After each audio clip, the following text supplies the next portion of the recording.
Hello friends, PPT YouTube channel पर आप सभी का स्वागत है। दोस्तों, इस वीडियो में हम डिस्कस करेंगे मैथ प्रीवियस ईयर क्वेश्चन का पार्ट 3। ये पार्ट मैं आपके लिए ऑन डिमांड लेके आया हूँ। ऑन डिमांड क्यों बोल रहा हूँ? क्योंकि कई दिनों से वीडियोस पर कमेंट आ रहे थे, मैसेज भी आ रहे थे कि मैथ के लिए एक पार्ट और तैयार कर दो ग्रुप डी एग्जाम से पहले। तो इसलिए मैंने ये पार्ट आपके लिए तैयार किया है और इसमें मैक्सिमम क्वेश्चन मैं कवर कराऊंगा। और ये वीडियो मैंने लेंथी भी बनाई है ताकि आपके जो पिछले दिनों से मैं आपको वीडियो प्रोवाइड नहीं कर पाया उनकी भरपाई भी इस वीडियो में हो जाए। जो लोग चैनल पर नए हो, चैनल को सब्सक्राइब करने से पहले 5 से 7 मिनट वीडियो को देखें। अगर आपको वीडियो पसंद आती है और कंटेंट में कुछ दम लगता है तो चैनल को सब्सक्राइब जरूर करें और कमेंट करके बताएं कि आपको वीडियो कैसी लगी। कुछ कमेंट दोस्तों चैनल पर आ रहे हैं कि आप बहुत अच्छा पढ़ाते हो। दोस्तों, मैं अच्छा नहीं पढ़ाता, मैं कॉम्पिटिटिव एग्जाम के पॉइंट ऑफ व्यू से पढ़ाता हूँ। कुछ लोग हैं जो पहली से 12वीं तक जो हमने टीचर से पढ़ा है वैसा ही कॉम्पिटिटिव एग्जाम में पढ़ा देते हैं, यानी जो बुक में लिखा है वैसा ही बता देते हैं। अब आपको मेमोराइज करना, याद करना, ठीक है, उसको समझना, वो चीज़ें आपके ऊपर डिपेंड हो जाती है फिर। लेकिन कॉम्पिटिटिव एग्जाम की टीचिंग में दोस्तों ये नहीं होता। उसमें क्या होता है, एक जिम्मेदारी टीचर की ये भी होती है कि आपके माइंड तक चीज़ों को कैसे पहुँचाया जाए। बस मैं वही कोशिश करता हूँ कि आपके माइंड तक चीज़ों को कैसे पहुँचाया जाए। जो आप ऐसे टीचरों से जिनसे पढ़ रहे हो कि जिनका सिर्फ यही है कि डेली का कुछ भी कंटेंट उठाया और आपको वो बोल दिया या लिख दिया, ठीक है, आगे आपकी जिम्मेदारी, आप उसको समझो या ना समझो, उस चीज़ को दोस्तों आप जल्द से जल्द क्या करो, इग्नोर करो। वो चीज़ आपके लिए बेनिफिशियल नहीं है और उससे आपका सिलेक्शन भी नहीं होने वाला। आपका सिलेक्शन कहाँ से होगा? जहाँ से एग्जामिनेशन पॉइंट ऑफ व्यू से आपको पढ़ाया जाए। तो ऐसे टीचर सर्च कीजिए जो आपको एग्जामिनेशन पॉइंट ऑफ व्यू से पढ़ा सकें और आपके माइंड तक चीज़ों को पहुँचाने में हेल्प करें। दोस्तों, अगर आपको इस वीडियो की पीडीएफ चाहिए तो टेलीग्राम चैनल आप ज्वाइन कर सकते हो। आप टेलीग्राम पे सर्च कर सकते हो पेपर पास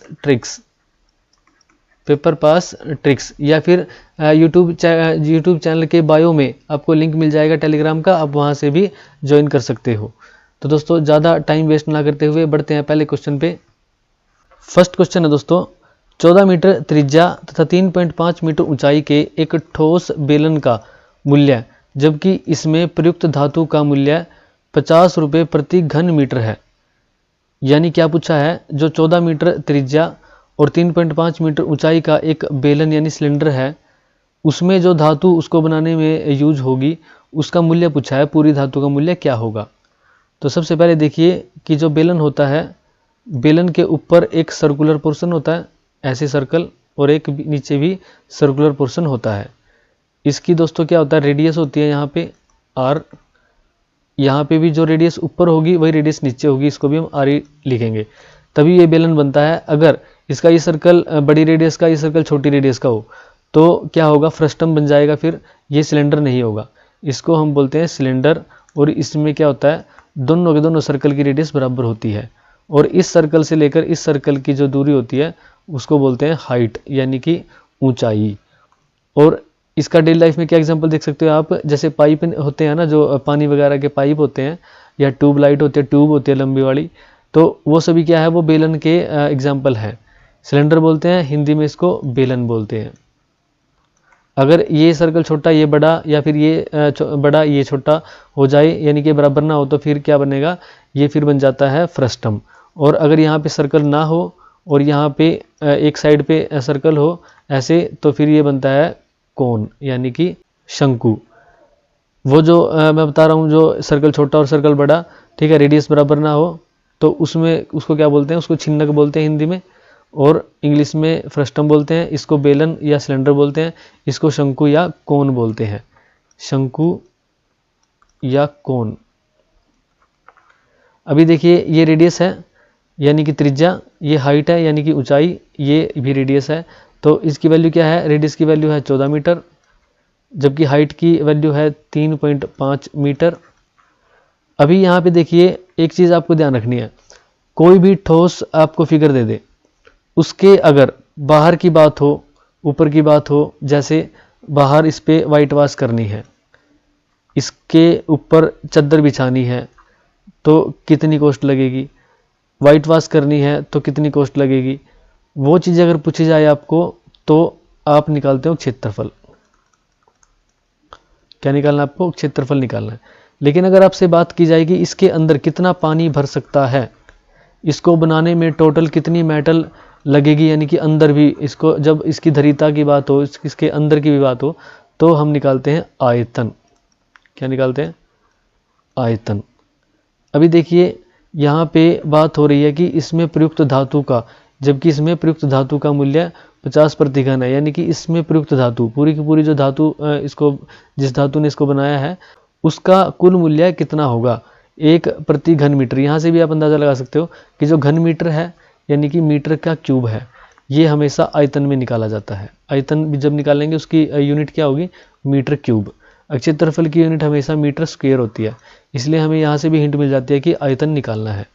तो दोस्तों कई सारी चीज़ें होती हैं जिनको आप अगर ध्यान रखोगे तो आपको आसानी हो जाएगी। अब यहाँ से अगर आप क्षेत्रफल निकालने बैठ जाओगे तो आपका टाइम भी वेस्ट हो जाएगा और क्वेश्चन भी गलत होगा पक्का। लेकिन यहाँ पे आप कैसे अंदाज़ा लगाओगे कि प्रयुक्त धातु है और घन मीटर की बात हो रही है तो आयतन पे जाना है। अभी आयतन का फार्मूला क्या होता है वो देख लेते हैं।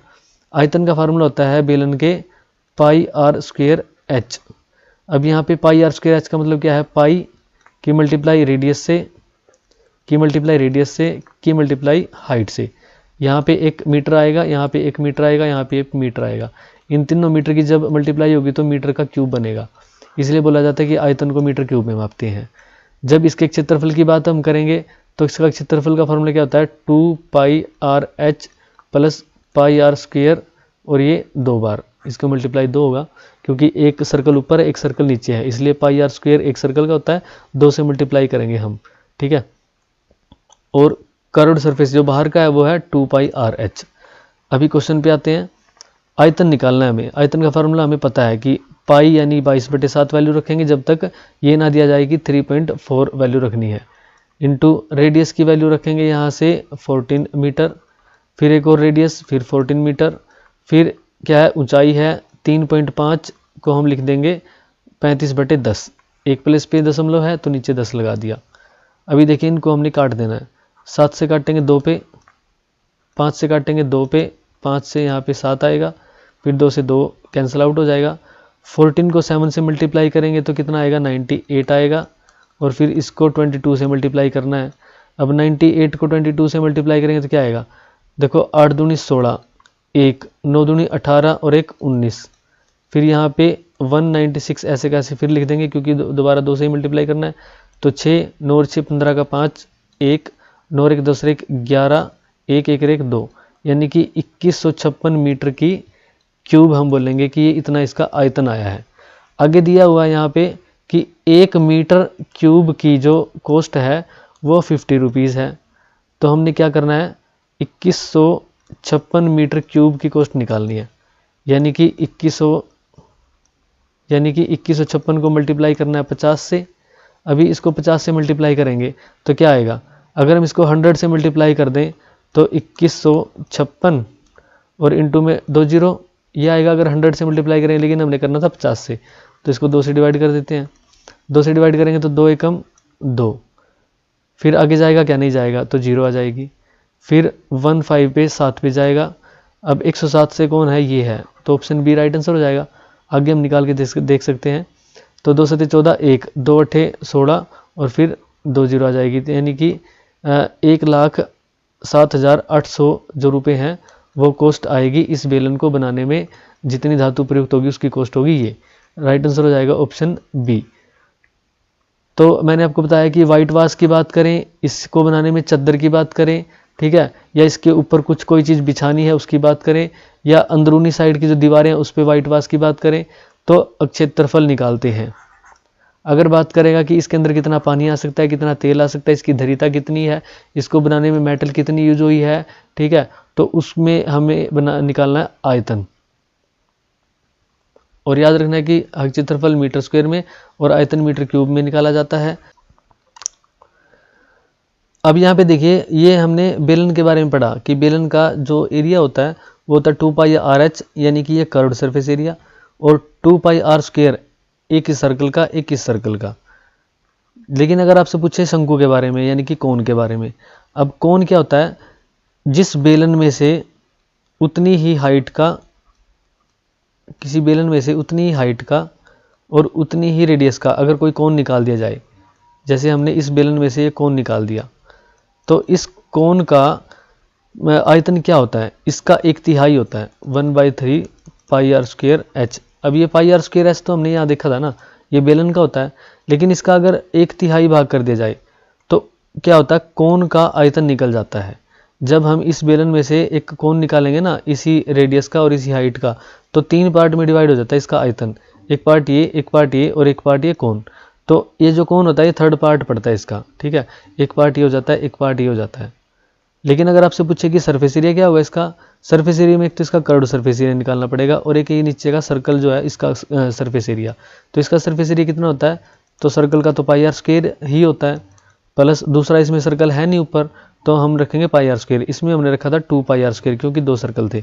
अब यहाँ पे एक ही सर्कल है और यहाँ पे कर्व सरफेस एरिया निकालेंगे तो कैसे आएगा, πrl।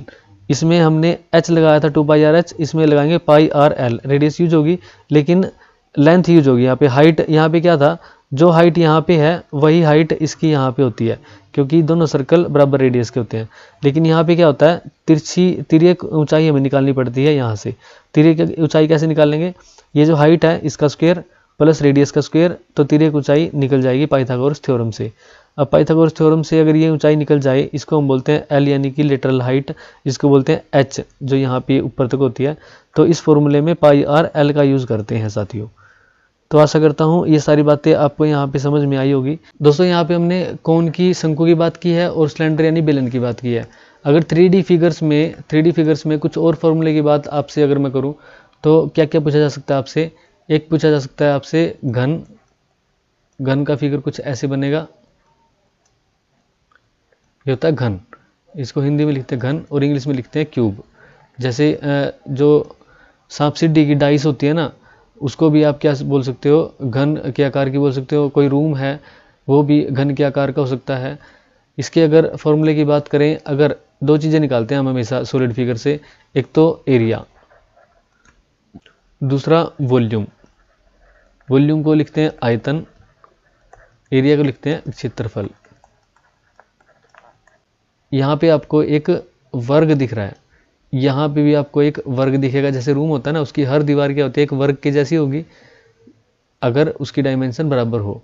तो अगर ये एक वर्ग है तो एक वर्ग का क्षेत्रफल कितना होता है, आपको पता है कि भुजा गुणा भुजा यानी कि भुजा का स्क्वायर।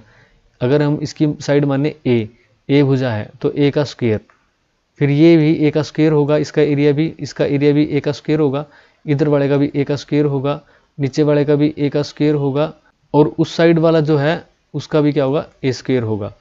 यानी 1 2 3 4 5 6 दीवारें होगी कमरे के अंदर, तो सभी दीवारों का जो क्षेत्रफल होगा वो ए स्क्वायर होगा। सभी दीवार एक वर्ग की भांति अगर काम करती है तो अगर इसका टोटल सरफेस एरिया निकालना है तो फिर क्या होगा, इसका ए स्क्वायर सभी को ऐड करेंगे तो 6a स्क्वायर होगा। अगर आपसे पूछा जाए कि वाइट वॉश करवानी है कमरे के अंदर तो उसका कितना एरिया हमें वाइट वॉश कराना पड़ेगा, और साइड दे दी जाएगी आपको जैसे 10 मीटर।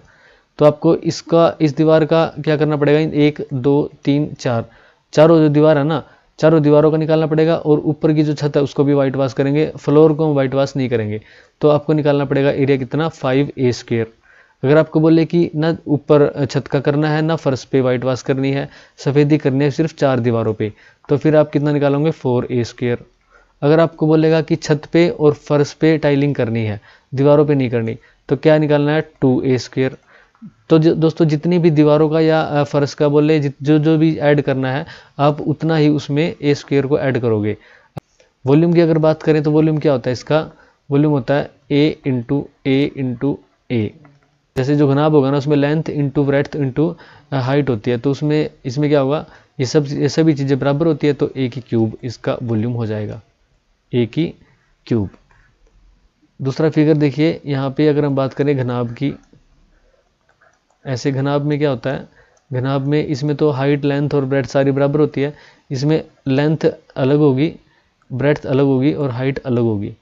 तो इसमें अगर हम क्षेत्रफल की बात करेंगे और अगर हम वॉल्यूम यानी कि आयतन की बात करेंगे तो कैसे निकालेंगे, आयतन का फार्मूला होगा L into B into H.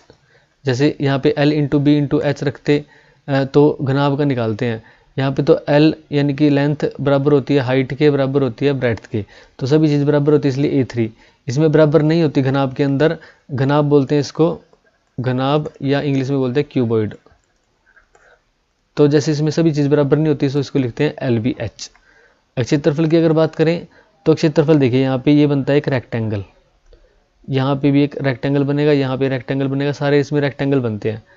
तो क्या करेंगे, जैसे इस रेक्टेंगल का क्षेत्रफल क्या होगा L इंटू बी, नीचे वाले रेक्टेंगल का भी क्या होगा L इंटू बी, जबकि ये सामने वाला जो रेक्टेंगल है इसका क्या होगा, ये अगर लेंथ है और ये हाइट है तो L इंटू एच होगा, और उस साइड जो रेक्टेंगल है उसका भी L इंटू एच होगा। अब बात आती है इस साइड वाले और इस साइड वाले की। यहाँ पे क्या है, ये ब्रेड्थ है b और यहाँ पे ये हाइट है, यानी कि b इंटू एच, और ये इधर वाला भी b इंटू एच। तो इसमें क्या होता है, तो इसमें क्या करते हैं दोस्तों क्षेत्रफल में, इसमें क्षेत्रफल में होता है एक तो देखिए ऊपर वाला और नीचे वाला रेक्टेंगल का एरिया अगर हम प्लस करेंगे तो कैसे होगा, L इंटू बी, और ये ऊपर है और ऐसे ही नीचे भी है तो इसको हम 2 से मल्टीप्लाई कर देंगे, प्लस फिर देखिए साइड वाला, एक सामने वाला रेक्टेंगल और एक पीछे वाला रेक्टेंगल, इनका एरिया क्या निकाला था हमने, इनका एरिया निकाला था L इंटू एच, लेंथ थी ये और हाइट थी, तो इस रेक्टेंगल का एरिया निकाला था ऐसे ही पिछले वाले का।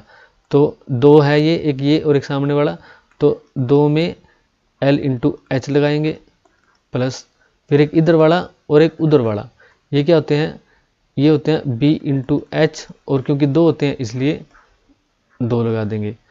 अब दोस्तों क्या होता है, 2 यहाँ से कॉमन ले लेते हैं और यहाँ पे L into B plus L into H plus B into H, ऐसे करते हैं।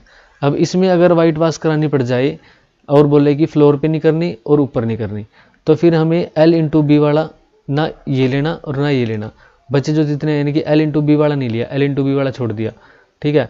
तो L इंटू एच और B इंटू एच वाले को निकाल के 2 से मल्टीप्लाई कर देंगे, आंसर आ जाएगा। ये इसका घनाभ का क्षेत्रफल होते हैं। एक आपसे पूछा जा सकता है सफियर, यानी कि गोला, जो क्रिकेट बॉल होती है, वॉलीबॉल होती है, उसको हम बोलते थे गोला। गोला में एक गोला पूछा जाएगा आपसे और एक अर्ध गोला भी पूछा जा सकता है, ये होता है अर्ध गोला। अगर गोले का आपसे पूछा जाए आयतन यानी कि वॉल्यूम, तो 4/3 पाई आर की 3, ये फार्मूला देना आपने। अगर आपसे पूछा जाए अर्ध गोले का वॉल्यूम, तो 2/3 पाई आर की 3, ये फार्मूला देना है वॉल्यूम के लिए। अगर आपसे पूछा जाए क्षेत्रफल, तो क्षेत्रफल इसका होता है 4 पाई आर स्क्वायर, क्योंकि मैंने आपको बताया था कि जो क्षेत्रफल होता है उसमें हमें 2 ही डायमेंशन मल्टीप्लाई होती है, जबकि वॉल्यूम में 3 डायमेंशन मल्टीप्लाई होगी। तो इसलिए आप अंदाज़ा लगा सकते हो कि आर की क्यूब हो रही है तो 3 डायमेंशन मल्टीप्लाई होगी, यानी कि घन मीटर में जाएगी बात तो ये वॉल्यूम की बात हो रही है, अगर स्क्वायर में जाएगी तो क्षेत्रफल की बात हो रही है। अभी देखिए यहाँ पे ये तो हो गया टोटल का, लेकिन अगर हम इसको काट दें बीच से, तो काटने के बाद ये क्या है, यहाँ पे ऊपर का 4 पाई आर था तो आधा इधर वाला 2 पाई आर स्क्वायर हो जाएगा, यानी कि 2 pi r square, 2 pi r square plus एक फिर ये ऊपर वाला जो है इसका ये सर्कल बनेगा, इसका भी पाई आर स्क्वायर, तो ये जोड़ेंगे तो 3 पाई आर स्क्वायर बनेगा। तो दोस्तों यहाँ पे ये 4 पाई आर स्क्वायर, ये 3 पाई आर स्क्वायर। अगर बोले कि ऊपर खोखला है, ये अर्धगोला जो बना है इसको हेमिस्फीयर बोलते हैं, हेमिस्फीयर या अर्धगोला, तो ऊपर से खोखला है, क्योंकि ऊपर तो खोखला है उसका क्षेत्रफल नहीं निकालेंगे तो ये कट जाएगा, तो फिर 2 पाई आर स्क्वायर ही निकालना है बस, ठीक है। आई होप ये सारी बात दोस्तों आपको समझ में आई होगी। अगर नहीं समझ आए तो इसको एक बार थोड़ा और देख लेना, ये सारी चीज़ें इंपॉर्टेंट है। अगर क्वेश्चन आ गया तो ऐसे ही फार्मूले आपको लगाकर आसानी से क्वेश्चन करने हैं। नेक्स्ट क्वेश्चन देखिए दोस्तों, पहली 6 अभाज्य संख्याओं का औसत ज्ञात कीजिए। Find the average of the first 6 prime numbers. पहले तो आपको प्राइम नंबर्स क्या होते हैं पता होना चाहिए, प्राइम नंबर्स या अभाज्य संख्या। इसकी डेफिनेशन होती है दोस्तों कि कोई संख्या यदि इट सेल्फ यानी कि अपने आप या स्वयं या खुद, कोई संख्या यदि खुद से कटे या 1 से कटे तो उसको बोलेंगे अभाज्य संख्या या प्राइम नंबर। अब देखिए एग्जांपल लेते हैं। सबसे पहली संख्या 1, दूसरी है 2, तीसरी है 3, फिर है 4। अब इनमें से देखें कौन सी प्राइम है कौन सी नहीं है। पहले देखिए 1 किससे कटती है, 1 से कट सकती है और खुद से कट सकती है, खुद भी क्या है 1 है। इन दोनों को अगर हम देखें तो दोनों एक ही चीज़ है। क्या हमें 2 संख्या मिलती हैं जो इसको काटेगी? नहीं, एक ही संख्या मिलती है, क्योंकि ये खुद भी 1 है और एक तो 1 है ही, तो इसलिए 2 संख्याएं नहीं मिलती, ये अभाज्य संख्या नहीं है। फिर देखिए 2 की बात करते हैं। 2 को 1 काट सकता है और ये खुद काट सकती है खुद को, तो 2। एक संख्या होगी 1, एक संख्या होगी 2, यानी कि हमें 2 संख्याएं ऐसी मिल रही है जो 2 को काट सकती है और हमें 2 ही चाहिए, ना 2 से कम चाहिए ना 2 से ज़्यादा, तभी हमें मिलेगी अभाज्य संख्या। तो 2 संख्या बन रही है तो ये अभाज्य संख्या है। फिर देखिए 3 को 1 काट सकता है, 2 नहीं काट सकता, इसको 3 काट सकता है, यानी कि हमें कितनी संख्या मिली 2 संख्या ऐसी मिली जो 3 को काट सकता है, ये भी अभाज्य संख्या है। फिर देखिए 4, 1 पे इसको काट सकते हैं, 2 पे काट सकते हैं और 4 पे काट सकते हैं, यानी कि हमें टोटल संख्या कितनी मिली 3, यानी कि हमें चाहिए थी 2। अभी 4 अभाज्य संख्या नहीं है क्योंकि 2 से ज़्यादा संख्या मिल रही है जो इसको काट सकती है। तो अभाज्य संख्या की सही डेफिनेशन क्या होगी, जो सिर्फ 2 संख्याओं पर कटती है, एक खुद पे और एक 1 पे। अभी देखिए हमें इस अभाज्य संख्या को तो पता चल गया। अभी देखिए क्वेश्चन क्या है, क्वेश्चन में है कि पहली 6 अभाज्य संख्या, तो पहली 6 अभाज्य संख्या पूछा तो पहली संख्या क्या होगी, अभाज्य संख्या 1 नहीं होगी 2 होगी पहली, 2, 3, इसके बाद 5, इसके बाद 7, इसके बाद 11, फिर 13। ये है 6 अभाज्य संख्या पहली। इनका जोड़ करना है, औसत निकालने के लिए हमें जितनी संख्या होती है उससे डिवाइड करना होता है। 3 और 2 5 और 5 10, 10 और 7 17, 17 11 28, 28 और 13 41, और 1 2 3 4 5 6 संख्या है, 6 से डिवाइड करना है। 6 के 36 आया, 36, यहाँ पे 5 बचेगा, फिर पॉइंट लग जाएगा, ऊपर से आएगी 0, 50 और 6 8 48, तो जाएगा 6.8 इसका आंसर हो जाएगा। साथ साथ दोस्तों आपको क्या याद रखना है कि प्राइम नंबर के साथ साथ, हमने प्राइम नंबर देखी, अभाज्य संख्या देखी, आपको पता होना चाहिए कि नेचुरल नंबर क्या होते हैं। नेचुरल नंबर यानी कि प्राकृत संख्या। प्राकृत संख्या वे होते हैं जो प्राकृतिक रूप से थी, जैसे 1 2 3 4 ऐसे ही बढ़ते जाएंगे, प्राकृत संख्या आती जाएगी। फिर होल नंबर, होल नंबर में सिर्फ इतना होता है कि 0 ऐड कर देते हैं, बाकी सारे प्राकृत संख्या ही लिखते हैं। फिर आपको देखना है पूर्णांक। अभी इनके नाम से पता चल जाता है, प्राकृतिक यानी जो प्राकृतिक रूप से थे, 1 2 3 4। होल नंबर पूर्ण संख्या कब हुई, जब 0 का आविष्कार हुआ ना, 0 को ऐड कर लिया तो होल नंबर हो गई।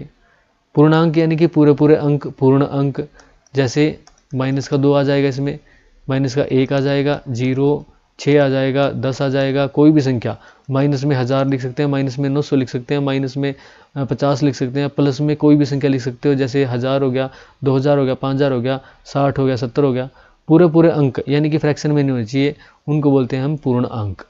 तो नेचुरल नंबर होते हैं, होल नंबर होते हैं। नेचुरल नंबर को हम हिंदी में प्राकृत संख्या, होल नंबर को पूर्ण संख्या, और पूर्णांक को हम इंग्लिश में लिखते हैं इंटीजर, इंटीजर्स। ये सारे होते हैं इंटीजर्स, इनका भी आपको पता होना चाहिए। चलते हैं नेक्स्ट क्वेश्चन पे। नेक्स्ट क्वेश्चन देखिए दोस्तों, एक व्यक्ति पी से क्यू तक की यात्रा 40 किलोमीटर प्रति घंटे की गति से करता है और वापस लौटते समय अपनी गति को 50% बढ़ा लेता है। दोनों यात्राओं की औसत गति क्या है? A person travels from P to Q at a speed of 40 kilometre per hour and returns by increasing his speed by 50%. What is the average speed for both the trips? दोस्तों पी से Q तक की कोई दूरी है, x मान सकते हो, 100 किलोमीटर मान सकते हो, कोई भी दूरी मान सकते हो। जैसे हमने मान लिया x किलोमीटर कोई दूरी है।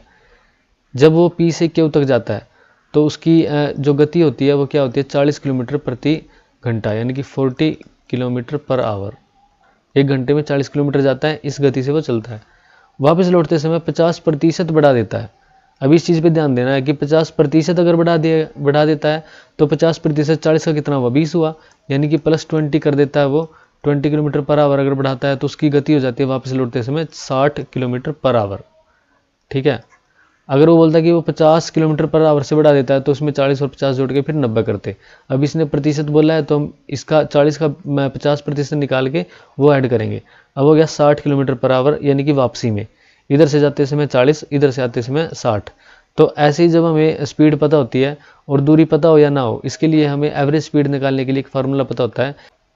अभी देखिए जब उसकी औसत गति के बारे में पूछता है तो उसके लिए हमारे पास एक फार्मूला होता है कि 2 into speed 1 into speed 2 upon में स्पीड 1 प्लस स्पीड 2। ये फार्मूला आपको लगाना है जब भी ऐसे क्वेश्चन आए तो 2 इंटू स्पीड 1 स्पीड 2 क्या होता है? 40 इंटू 60 रखेंगे हमारे पास, स्पीड पहली ये है, स्पीड दूसरी ये है, फिर अपॉन में 40 प्लस 60 रख देंगे। अब देखिए इनको ऐड करेंगे तो क्या होगा? यहाँ पे 2 इंटू 40 इंटू 60 और इनको ऐड करेंगे तो 100 आएगा। 1 0 से 1 0 कैंसिल आउट, 1 0 से 1 0 कैंसिल आउट। 4 दूनी 8 छिके 48 किलोमीटर पर आवर, ये इसका राइट आंसर हो जाएगा दोस्तों। अब यहाँ से और क्या क्वेश्चन बन सकते हैं, जैसे एक क्वेश्चन बन सकता है आपके लिए कि किलोमीटर पर आवर को मीटर पर सेकंड में बदलो। तो कैसे करते हैं, जब किलोमीटर पर आवर को आपने मीटर पर सेकंड में बदलना है तो आपको मल्टीप्लाई करना है 5/18 से। जब आपको मीटर पर सेकंड से किलोमीटर पर आवर में कन्वर्ट करना है तो आपको 18/5 से मल्टीप्लाई करना है। नेक्स्ट क्वेश्चन देखिए दोस्तों, 6 घंटियाँ एक साथ बजती है और बाद में क्रमशः 2 second, 4 second, 6 second, 8 second, 10 second और 12 सेकंड के अंतराल से बजती है। 30 मिनट में ये 6 घंटियाँ एक साथ कितनी बार बजेंगी। दोस्तों ऐसा क्वेश्चन मैंने पहले भी आपको एक बार करवाया था। तो यहाँ पे क्या करते हैं, जितनी सेकंड आपको दी होती है उनका पहले एलसीएम निकालते हैं। जैसे 2, 4, 6, 8, 10 और 12 का अगर हम एलसीएम निकालें तो कैसे निकालते हैं, यहाँ पे हम लेते हैं प्राइम नंबर। अब प्राइम नंबर मैंने आपको पहले बता दिया क्या होते हैं। तो यहाँ पे पहले 2 लेंगे, 1 पे जाएगा, 2 पे जाएगा, 3 पे, 4 पे, 5 पे, 6 पे। फिर कौन कौन जा सकता है, फिर 2 पे ले लेते हैं एक बार और इसको। 1 पे, 2 पे जाएगा 1 पे, फिर यहाँ पे क्या होगा 3 आएगा। ऐसे जो नहीं कटता उसको ऐसे लिख दो, फिर 2, फिर 5 नहीं कटेगा, फिर ये 3 पे। देखिए 5 तो हो गया प्राइम, 2 भी हो गया प्राइम। अब हम इसको 3 पे एक बार काट देते हैं। 1 1, 3 पे 1, 2 ऐसे कैसे, 5 ऐसे कैसे और 3 पे 1। अब देखिए इनको मल्टीप्लाई करना है। 5 दूनी 10, 10 तिये 30 और 30 चौके 120। इनको मल्टीप्लाई करेंगे तो आएगा एलसीएम 120, यानी 120 सेकंड। अब यानी कि 120 सेकंड में वो दोबारा से एक साथ बजेंगी। 2 मिनट के बाद, 2 मिनट के बाद दोबारा से एक साथ बजेंगी। उसने कहा है कि 6 घंटियाँ एक साथ बजती है, पहले वो एक साथ बजेंगी, पहले वो एक साथ बजेंगी, उसके बाद वो इतने अंतराल पे बजेंगी, यानी कि हर 2 मिनट के बाद फिर बजेंगी। 2 मिनट के बाद वो दूसरी बजेंगी, 2 मिनट के बाद, फिर 2 मिनट के बाद वो तीसरी बार बजेंगी, फिर 2 मिनट के बाद ऐसे चौथे बार बजेंगी। इसने पूछा है कि 30 मिनट में 6 घंटियाँ कितनी बार बजेंगी। अब दोस्तों 30 मिनट में कितनी बार बजेंगी, 30 अगर 2 करेंगे हम तो 2 मिनट में एक बार बजती है तो 15 बार बजेंगी। लेकिन यहाँ पे ट्रिक क्या है कि 6 घंटे एक साथ बजती है, पहले वो बज ली है, यानी कि टाइम शुरू होने से पहले ही पहली सेकंड में ही वो बज ली। उसके बाद वो 2 मिनट के बाद जब बजेंगी तो वो दूसरी बार बजेंगी। 30 मिनट जब खत्म हो रही होंगी उस टाइम जब वो बजेंगी, वो कितनी बार बजेंगी, वो 16वीं बार बजेंगी, 16th टाइम। यानी कि 30 मिनट में 15 बार तो बज लेंगी और एक बार वो पहले स्टार्टिंग में बजी थी। तो इसका राइट आंसर क्या होगा, 16 टाइम। नेक्स्ट क्वेश्चन देखिए दोस्तों, यदि √2 बराबर है किसके, 1.4142, तो अंडर द रूट पूरा √2 - 1 अपॉन में √2 + 1 बराबर होगा किसके। अब यहाँ पे देखिए इस क्वेश्चन को कैसे करते हैं। ये जो रूट होता है इसके अंदर √2 - 1 लिखा हुआ है और अपॉन में √2 + 1 लिखा हुआ है। तो इसको हम करते हैं रेशनलाइजेशन। रेशनलाइजेशन कैसे करते हैं, जो ऊपर लिखा होता है ना उसी के साथ हम मल्टीप्लाई कर देते हैं, ऊपर नीचे ये और ये। अब दोस्तों सेम संख्या से अगर ऊपर नीचे मल्टीप्लाई करेंगे तो इसमें कोई फ़र्क नहीं पड़ेगा। अगर इस बाद में इसको इसी से काट देंगे तो वही संख्या आ जाएगी। तो ऐसे में क्या होगा, ये रूट पूरा है, under the root -1 under the root -1, ये हो जाएगा अंडर द रूट -1 का पूरे का स्क्वायर अपॉन में अंडर द रूट +1 और अंडर द रूट -1, ये a + b और a - b का फार्मूला हो जाता है। और ये जो फार्मूला होता है ना a + b × a - b, ये होता है a² - b²। अब a का स्क्वायर जब हम करेंगे, यानी कि √2a है यहाँ पे, तो a का स्क्वायर जब हम करेंगे तो 2 ही आएगा, क्योंकि स्क्वायर करेंगे तो रूट से स्क्वायर कट जाएगा। फिर माइनस यहाँ पे b है 1, तो 1 इसमें से माइनस होएगा। यहाँ पे देखिए अंडर द रूट ऐसे। अब यहाँ पे √2 - 1 तो पहले ही था, इसका पूरे का स्क्वायर था, अपॉन में 2 में से 1 गया 1। अब यहाँ पे क्या होगा, 2 से रूट कट जाएगा। अगर हम 1 को भी 1 का स्क्वायर यहाँ पे लिखें तो भी क्या होगा, नीचे से भी इसका रूट कट जाएगा। अब 1 का स्क्वायर लिखे या नहीं लिखे बात तो एक ही पड़ती है, इसलिए 1 का स्क्वायर यहाँ भी स्क्वायर, इससे रूट कट जाता है। तो क्या आएगा, √2 - 1 आता है और अपॉन में 1 आएगा, उसको लिखे या नहीं लिखे बात बराबर ही है। अब देखिए यहाँ पे √2 है -1 है, √2 की वैल्यू हमें दे रखी है, इसमें से हमने 1 घटाना है। 1 घटाएंगे अगर तो 0 0 0 0 ऐसे लिखेंगे तो कितना आएगा, पॉइंट के बाद जो ये पूरी की पूरी वैल्यू है यही आ जाएगी, यानी कि 0.4142। राइट आंसर हो जाएगा ए। नेक्स्ट क्वेश्चन देखिए दोस्तों, एक आयताकार कमरे के फर्श की विमाएं 4 मीटर बढ़ाने पर 4:3 के अनुपात में और 4 मीटर घटाने पर 2:1 के अनुपात में हो जाती है। कमरे के फर्श की विमाएं क्या है? तो यहाँ पे देखिए आयताकार क्या, रेक्टेंगुलर, विमाई यानी डायमेंशन, एक कमरे के डायमेंशन ऐसे ऐसे हैं, लंबाई और चौड़ाई बता रखी है। तो यहाँ पे देखिए कि कमरे के फर्श की विमाई, अब फर्श है जैसे कमरे का, विमाई क्या होती है, डायमेंशन, इसकी लेंथ और विड्थ। अब लेंथ अगर जो भी हो और इसकी ब्रेड्थ जो भी हो यानी कि विड्थ जो भी हो इसकी, अब उसमें क्या है, अगर 4 मीटर बढ़ा दिया तो 4:3 और 4 घटा दिया तो 2:1। ऐसा कब होता है दोस्तों? ऐसा होता है जब 12 और 8 हमारी डायमेंशन होती है। अब देखिए 12 लेंथ है और 8 क्या है, विड्थ है। अगर हम इसमें 4 बढ़ा दें, यहाँ पे 4 बढ़ा देते हैं, प्लस 4 करेंगे तो हो जाएगा 16, यहाँ पे भी प्लस 4 कर दिया तो हो गया 12। अब इनको काट के देखो, 4 चौके 16 और 4 तिये 12, यानी कि अनुपात कितना हुआ, 4:3, ये मिल जाता है। अगर इसमें से 4 माइनस कर दें, यहाँ से भी 4 माइनस कर दो और यहाँ से भी 4 माइनस कर दो, 12 में से 4 गई कितना, 8, और 8 में से 4 गए दोस्तों 4। काटो इनको, 4 पे 4 दूनी 8 और 4 एकम 4, कितना मिला, 2:1, तो 2:1 मिल गया। तो राइट आंसर क्या होगा, 12 मीटर इंटू 8 मीटर। ऐसे क्वेश्चन में दिमाग लगाओगे दोस्तों तो हो जाएंगे ये, कोई ज़्यादा मुश्किल नहीं है। नेक्स्ट क्वेश्चन देखिए दोस्तों, दो अभाज्य संख्याओं x और y, जहाँ पे x बड़ी है y से, का LCM 161 है, 3y माइनस x का मान है। दोस्तों यहाँ पे दिए दो अभाज्य संख्या, अभाज्य संख्या मैं पहले बता चुका हूँ, जो खुद पे और एक पे कटेगी, यानी दो संख्याओं पे कटती है, जो खुद पे और एक पे, और वो दोनों संख्याएं अलग अलग होनी चाहिए, खुद भी अलग और एक भी अलग।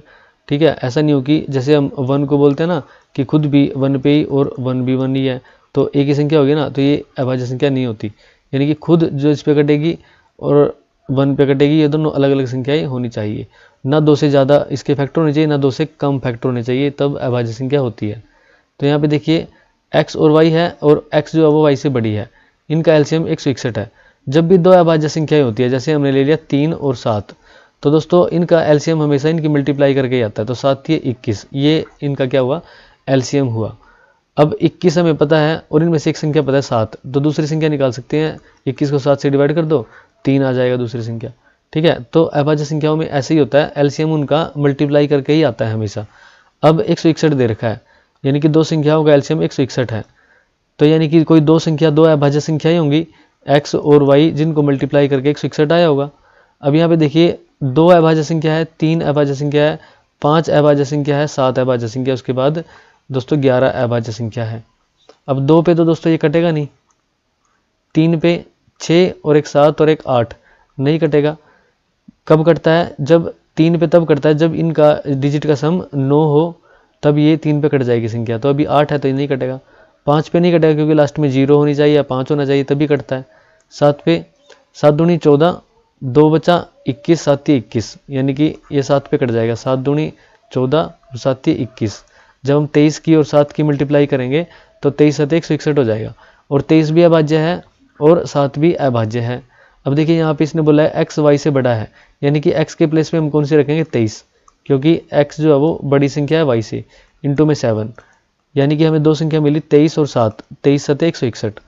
अब इसने ये इक्वेशन दे रखी है, 3y माइनस एक्स क्या होगा, 3 इंटू वाई की वैल्यू हमारे पास 7 है, माइनस एक्स की वैल्यू कितनी है, 23 है।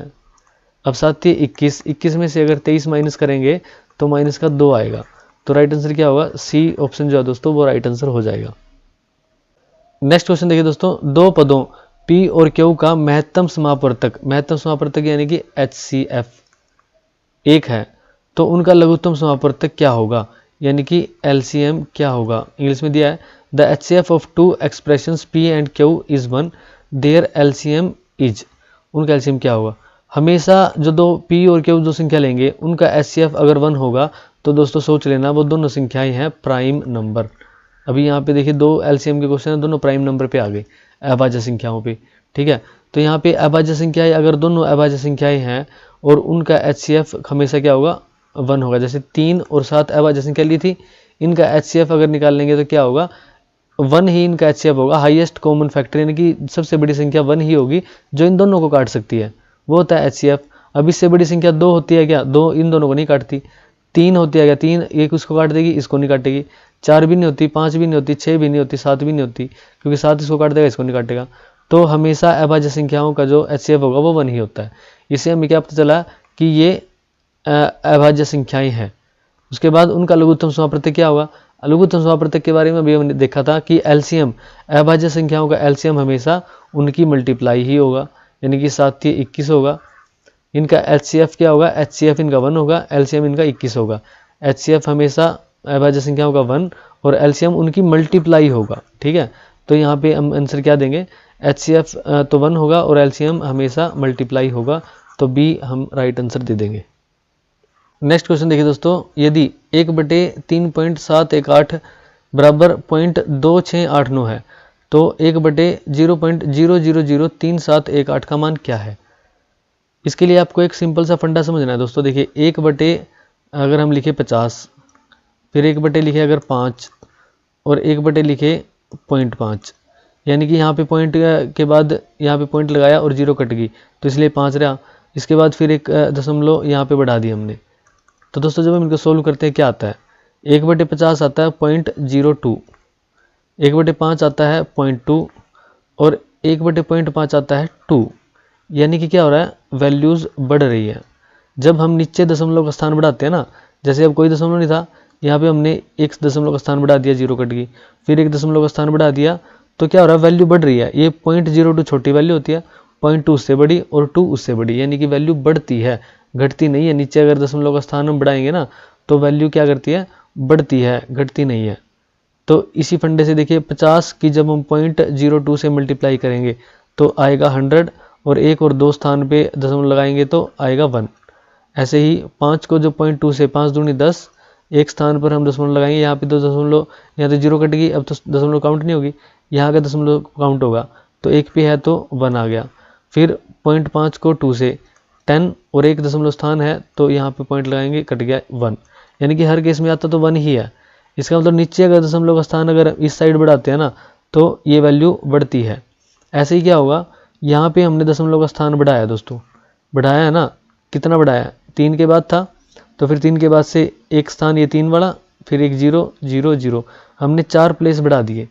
अगर 4 प्लेस हम बढ़ा रहे हैं ना, तो देखिए एक प्लेस जब हमने दशमलव लगाया था तो एक प्लेस पे दशमलव लगाने से इसका एक प्लेस दशमलव इधर खिसक गया, फिर एक प्लेस और बढ़ाया तो एक प्लेस और इधर खिसक गया, यानी कि इसकी वैल्यू आ गई 2।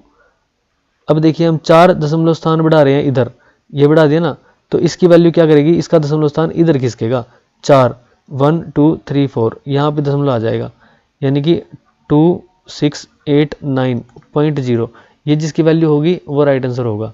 यानी कि पॉइंट के बाद 0 को हटा दें अगर, तो 2689 सी ऑप्शन में है जो, वो आपका करेक्ट आंसर होगा। इसको अगर आप दूसरे तरीके से करना चाहो तो क्या होगा, 1.3.718 इक्वल टू 0.2689 है।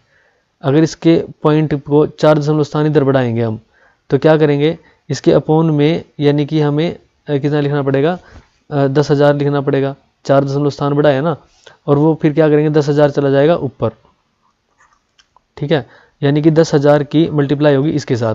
जब इसकी 10,000 के साथ मल्टीप्लाई होगी तो 4 प्लेस इधर आ जाएंगे और फिर पॉइंट यहाँ लगेगा, 4 और 0 कट जाएंगे, तो आंसर क्या आ जाएगा, 2689, तो भी क्या आएगा, सी ही आएगा। नेक्स्ट क्वेश्चन देखिए दोस्तों, यदि ए बी सी का औसत m है तथा a b plus b c plus c a बराबर 0 है, तो a square b square c square का औसत है।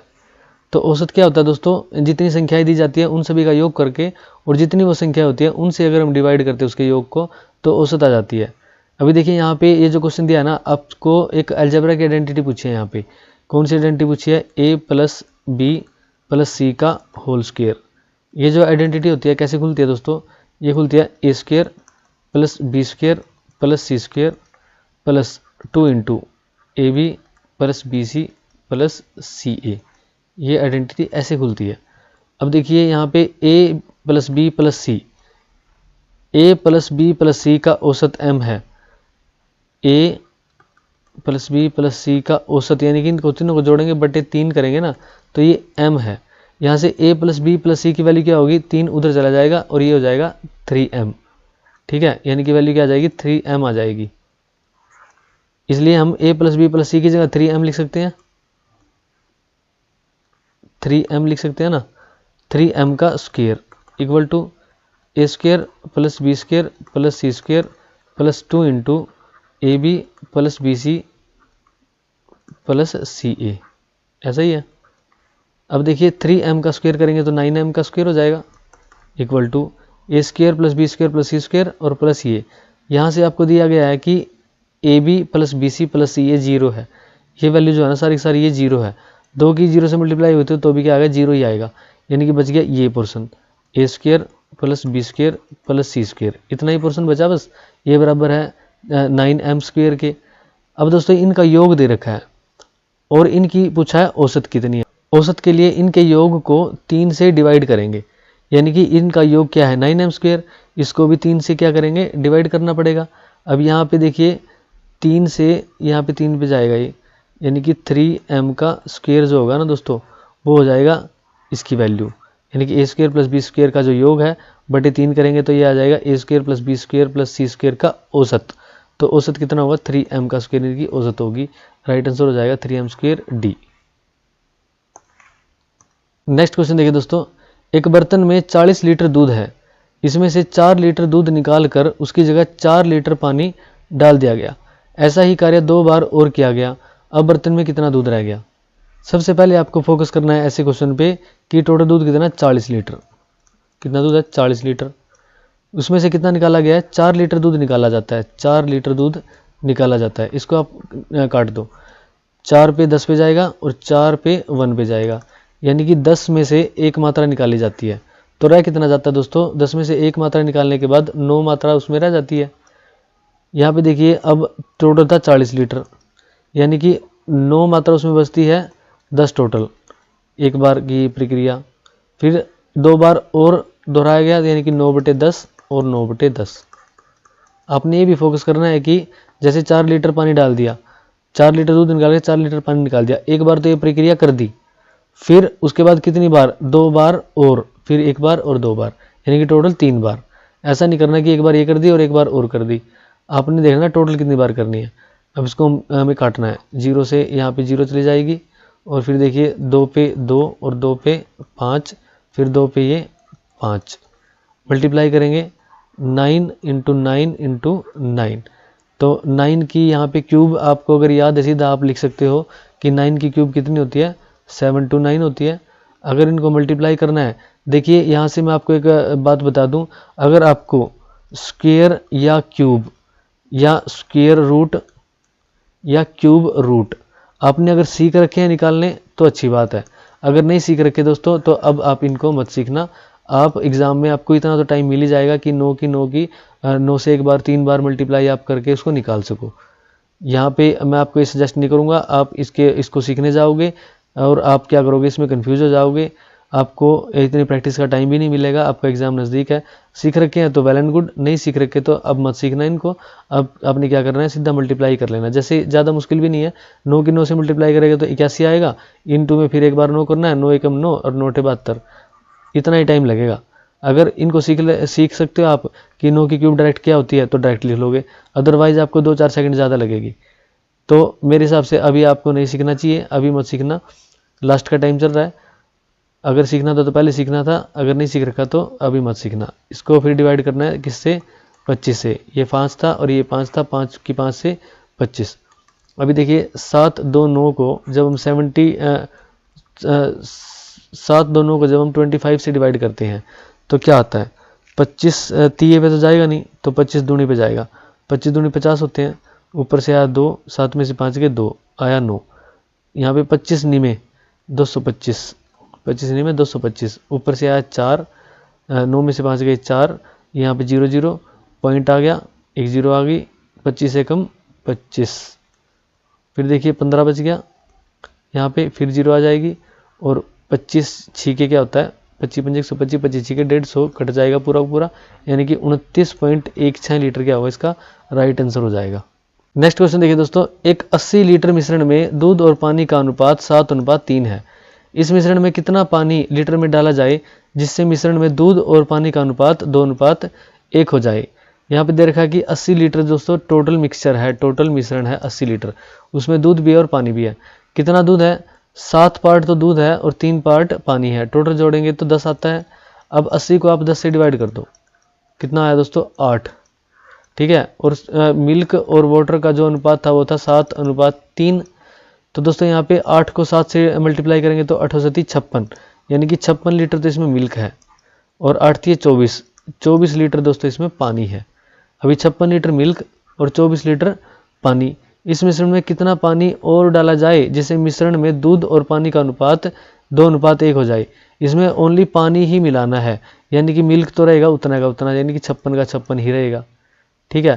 प्लस इसमें कितना हमें वाटर मिलाया जाए कि 2:1 हो जाए। तो दोस्तों क्या करेंगे, इसमें प्लस 4 लीटर अगर मिला दे, 24 और 4 कितना हो जाएगा? 28 हो जाएगा। और 28 दूनी कितना होता है? 56 होता है, यानी कि काटेंगे तो 2:1, ये अनुपात हो जाएगा ना। तो कितना मिलाना है? बस 4 लीटर पानी इसमें और ऐड करना है। मिल्क 56 का 56 है, ये 24 और 4 28 हो जाएगा, तो अनुपात हो जाएगा 2:1। तो राइट आंसर हो जाएगा सी ऑप्शन में 4। नेक्स्ट क्वेश्चन देखिए दोस्तों, एक दूध वाले ने दूध में कुछ पानी मिलाया जिससे उसे मिश्रण को क्रय मूल्य पर बेचने पर 25% लाभ हो। मिश्रण में क्रमशः पानी तथा दूध की मात्रा में अनुपात है। आपको 25% लाभ दिया गया कि उसको 25% लाभ कमाना है, और किस पर कमाना है? यानी कि क्रय मूल्य पर ही लाभ कमाना है। जैसे उसके पास मान लो अगर आपको 100 लीटर दूध दे रखा है कि उसके पास 100 लीटर दूध है, मिल्क कितना है? 100 लीटर मिल्क है, और 1 लीटर 1 रुपये का, यानी कि 100 रुपये का उसके पास दूध है, 1 रुपये का 1 लीटर मिल्क है, ये है उसका सीपी क्रय मूल्य। अब दोस्तों उसको क्या करना है? क्रय मूल्य पे ही बेचना है, यानी कि दूध उसको 100 रुपये का ही बेचना है, लेकिन प्रॉफिट कमाना है 25%। क्रय मूल्य पर ही बेचना है, यानी कि 1 रुपये का अगर 1 लीटर दूध है तो 1 रुपये का 1 लीटर ही बेचना है। अगर वो 100 रुपये का 100 लीटर ही बेचेगा तो कोई प्रॉफिट नहीं होगा, यानी कि उसको 100 रुपये का 125 लीटर दूध बेचना पड़ेगा। अब उसके पास कितना है? 100 लीटर ही दूध है, 125 कैसे बनाएगा? जब उसमें 25 लीटर वो क्या करेगा? पानी मिला देगा। अगर उसने 25 लीटर पानी मिला दिया तो क्या हो जाएगा? दूध तो हो जाएगा 100 लीटर, तो मिल्क हो जाएगा, और पानी हो जाएगा 25 लीटर वाटर हो जाएगा। अब उसने पूछा है कि मिश्रण में क्रमशः पानी और दूध की मात्रा में अनुपात। पहले पानी पूछा है, फिर दूध पूछा है। अब इसको काटेंगे 25 से कम 25, और 25 चौके 100 हो जाएगा। वाटर कितना है? 1, मिल्क कितना है? 4। पूछा क्या है? पानी और दूध, यानी कि वाटर कितना है? 1 और दूध कितना है? 4। 1:4 इसका राइट आंसर होगा, यानी कि ए ऑप्शन में जो है वो इसका राइट आंसर हो जाएगा। नेक्स्ट क्वेश्चन देखिए दोस्तों, 5 संतरे 10 के भाव से खरीद कर 6 संतरे 15 के भाव पर बेचे गए, लाभ प्रतिशत क्या है? उसने पूछा है कि लाभ कितना है। अब देखिए 5 संतरे 10 के भाव से, अगर 10 रुपये के 5 संतरे बेचने हैं तो एक संतरा कितने का हो गया? 2 रुपये का। 2 रुपये का एक संतरा, 5 संतरे 5 दूनी 10 रुपये के। उसने बोला 6 संतरे 15 के भाव से वो बेचता है, यानी 15 रुपये के उसको 6 संतरे बेचने हैं। इसको डिवाइड करेंगे तो कितना आएगा? 6 दूनी 12, 0.3 बचेगा, 6 पंजे 30, 2.5 आया।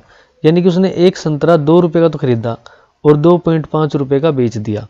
अब उसको लाभ होगा ना, 2 रुपये का खरीद कर 2.5 रुपये का बेचेगा तो लाभ ही होगा। अब लाभ कितने का हो गया? 0.5 का लाभ होगा। अब अगर 0.5 का उसको लाभ हो रहा है, कितने पे हो रहा है? 2 रुपये पे हो रहा है दोस्तों, 2 रुपये पे हो रहा है। मल्टीप्लाई में 100 कर देंगे। यहाँ पे देखिए 0.5 है, इसका पॉइंट हटाने के लिए यहाँ पे 10 से इसको मल्टीप्लाई कर देंगे, नीचे 10 लगा देंगे। यहाँ पे 1 0 से 1 0 कट गई, फिर 2 पे ये 5 पे कटेगा, और 5 की 5 से मल्टीप्लाई करेंगे तो 5 5 25 आ जाएगा। दोस्तों 25% उसको क्या होगा? लाभ होगा। इस क्वेश्चन को करने का दूसरा तरीका क्या है? इस क्वेश्चन को करने का दूसरा तरीका है, थोड़ा सा लंबा पड़ेगा, अगर आप समझ सकते हो तो समझ लेना, ठीक है। यहाँ पे देखिए अगर 10 रुपये के 5 संतरे, ये है सीपी क्रय मूल्य है। विक्रय मूल्य में बात करेंगे 15 रुपये के 6 संतरे की। अब इनको करना है क्रॉस मल्टीप्लाई। 15 की 5 से मल्टीप्लाई करेंगे तो 15 पंजे 75 आएगा, 10 की 6 से करेंगे तो 60 आएगा। और जो सीपी है ना, ये सीपी को इधर हम कन्वर्ट करके एसपी लिख देंगे, एसपी को कन्वर्ट करके सीपी लिख देंगे। अभी देखिए जो एसपी है वो 75 है, सीपी है जो 60 है, यानी 60 रुपये के संतरे खरीदे और 75 के बेच दिए। तो दोस्तों लाभ होगा ना, लाभ कितना हुआ? 15 रुपये का हुआ। किस पर हुआ? सीपी पर होगा। सीपी पर कितना? सीपी यहाँ पे 60 लिखेंगे, इंटू में 100 लिखेंगे। 15 चौके 60 और 4 पे 25, तो ऐसे भी क्या आएगा 25 ही आएगा। दोनों तरीके में से जैसे आपको अच्छा लगे वो कर लेना। ये अच्छा लगे तो यहाँ पे क्या लिखते हैं, पहले प्राइस लिखते हैं, फिर वस्तु लिखते हैं कोई भी, जो हमारे जैसे संतरे यहाँ पे ऑरेंज है तो ऑरेंज यहाँ पे लिख दिए, पहले प्राइस लिखेंगे फिर वस्तु लिखेंगे और इन CP को मल्टीप्लाई करेंगे क्रॉस, और फिर SP को उल्टा और CP को उल्टा कर देंगे। अगर ऐसे करना है, ऐसे कैसे करेंगे कि जैसे 5 के 10 है तो एक संतरे का भाव कितना हुआ, फिर जितने बेचे, जैसे 6 संतरे 15 के भाव पर बेचे तो वहाँ पर एक संतरा कितने का बेचा गया, तो एक संतरा अगर 2 रुपये का लेकर 2.5 रुपये का बेच दिया तो उसमें लाभ कितना हुआ 0.5 का, और इसके प्रतिशत निकालेंगे तो 25%। तो ऐसे भी इसको कर सकते हो, दोनों तरीके में जो अच्छा लगे वो कर लेना। नेक्स्ट क्वेश्चन देखिए दोस्तों, ए ने 85,000 रुपये लगाकर एक व्यापार आरंभ किया। कुछ समय के पश्चात 42,500 रुपये के साथ बी इस व्यापार में मिल गया। यदि वर्ष के अंत में लाभ 3:1 के अनुपात में बांटा गया तो बी कितने समय के लिए साझेदार रहा। दोस्तों ये पार्टनरशिप यानी कि साझेदारी जो टॉपिक है मैथ के अंदर, उससे क्वेश्चन है। इसका फंडा आप समझिए एक बार। जैसे कोई ए है बंदा और कोई बी है। अब ए ने जैसे 10,000 रुपये लगाए हैं किसी व्यापार में 1 साल के लिए, और बी ने लगाए हैं दोस्तों 5,000 रुपये, इसने भी 1 साल के लिए लगाए हैं। अभी इनको जो बेनिफिट होता है ना 1 साल के बाद, अब वो होता है जैसे 12 रुपये का। अब 12 रुपये में से दोस्तों ये क्या बोलेगा कि मेरे 10,000 रुपये लगे हैं, तेरे 5,000 रुपये लगे हैं, यानी कि लाभ जो है इसमें से मेरे को ज़्यादा होना चाहिए। या फिर हम ये बोल सकते हैं कि इनका लाभ का अनुपात क्या होगा, अगर हम इसको काटें तो 5 एकम 5 और 5 दूनी 10, 2:1 के अनुपात में इनको लाभ मिलेगा। जैसे 8 रुपये मिलेंगे इसको और 4 रुपये मिलेंगे इसको। जो अनुपात इनकी पूंजी का होगा और इनके पूंजी को जब टाइम के साथ मल्टीप्लाई करेंगे उसमें जो अनुपात निकलेगा वही अनुपात लाभ में भी होना चाहिए। अब यहाँ पे 4 दूनी 8 और 4 एकम 4 वही अनुपात मिलता है ना, यानी कि तब हमारी पार्टनरशिप का कंसेप्ट क्या होगा, ये इक्विलिब्रियम में आएगा, बराबर होगा। अगर यहाँ पे देखिए ये 1 साल के लिए है ना, ये अगर होता 1 साल के लिए और ये होता अगर 2 साल के लिए, फिर क्या होता, फिर ये जिसने 10,000 रुपये लगाए 1 साल के लिए और इसने लगाए हैं 5,000 रुपये 2 साल के लिए, इसको मल्टीप्लाई करेंगे तो कितना हो गया, ये भी 10,000 हो गया और इसको मल्टीप्लाई करेंगे तो ये 10,000 ही रहेगा। तो इन दोनों को काटेंगे तो 1:1 आएगा। अब 2 साल बाद जो भी प्रॉफिट होगा, इसने तो 1 ही साल के लिए लगाए थे तो इसको आधे आधे पैसे मिलेंगे, 6 रुपये मिलेंगे इसको और 6 रुपये मिलेंगे इसको। इनको काटेंगे तो 1:1 अनुपात कितना होगा 1:1 का। जो अनुपात यहाँ पे होगा वही अनुपात यहाँ पे होगा। अभी हम आते हैं क्वेश्चन पे। क्वेश्चन देखिए, 85,000 लगाकर एक व्यापार आरंभ किया। ए ने कितने रुपए लगाए दोस्तों 85,000। फिर बी है जो कुछ समय के पश्चात आया है वो, यानी कि ए ने कितने टाइम के लिए लगाए पता नहीं, अभी शुरू किया है, ठीक है, कुछ समय तक यही रहा।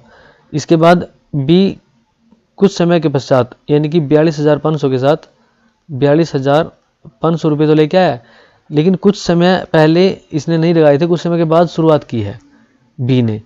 यदि वर्ष के अंत में लाभ 3:1 के अनुपात में बांटा गया हो।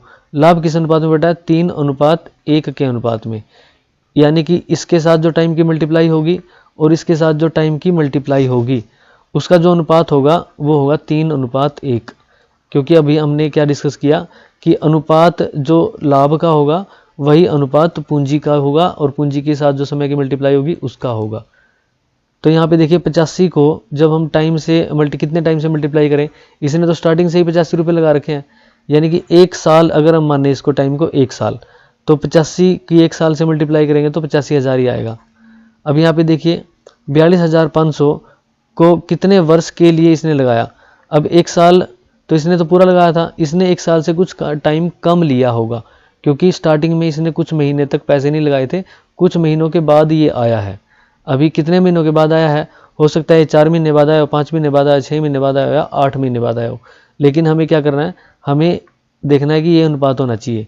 अब देखिए 85,000 है पूरा, यहाँ पे 42,500 इंटू टाइम।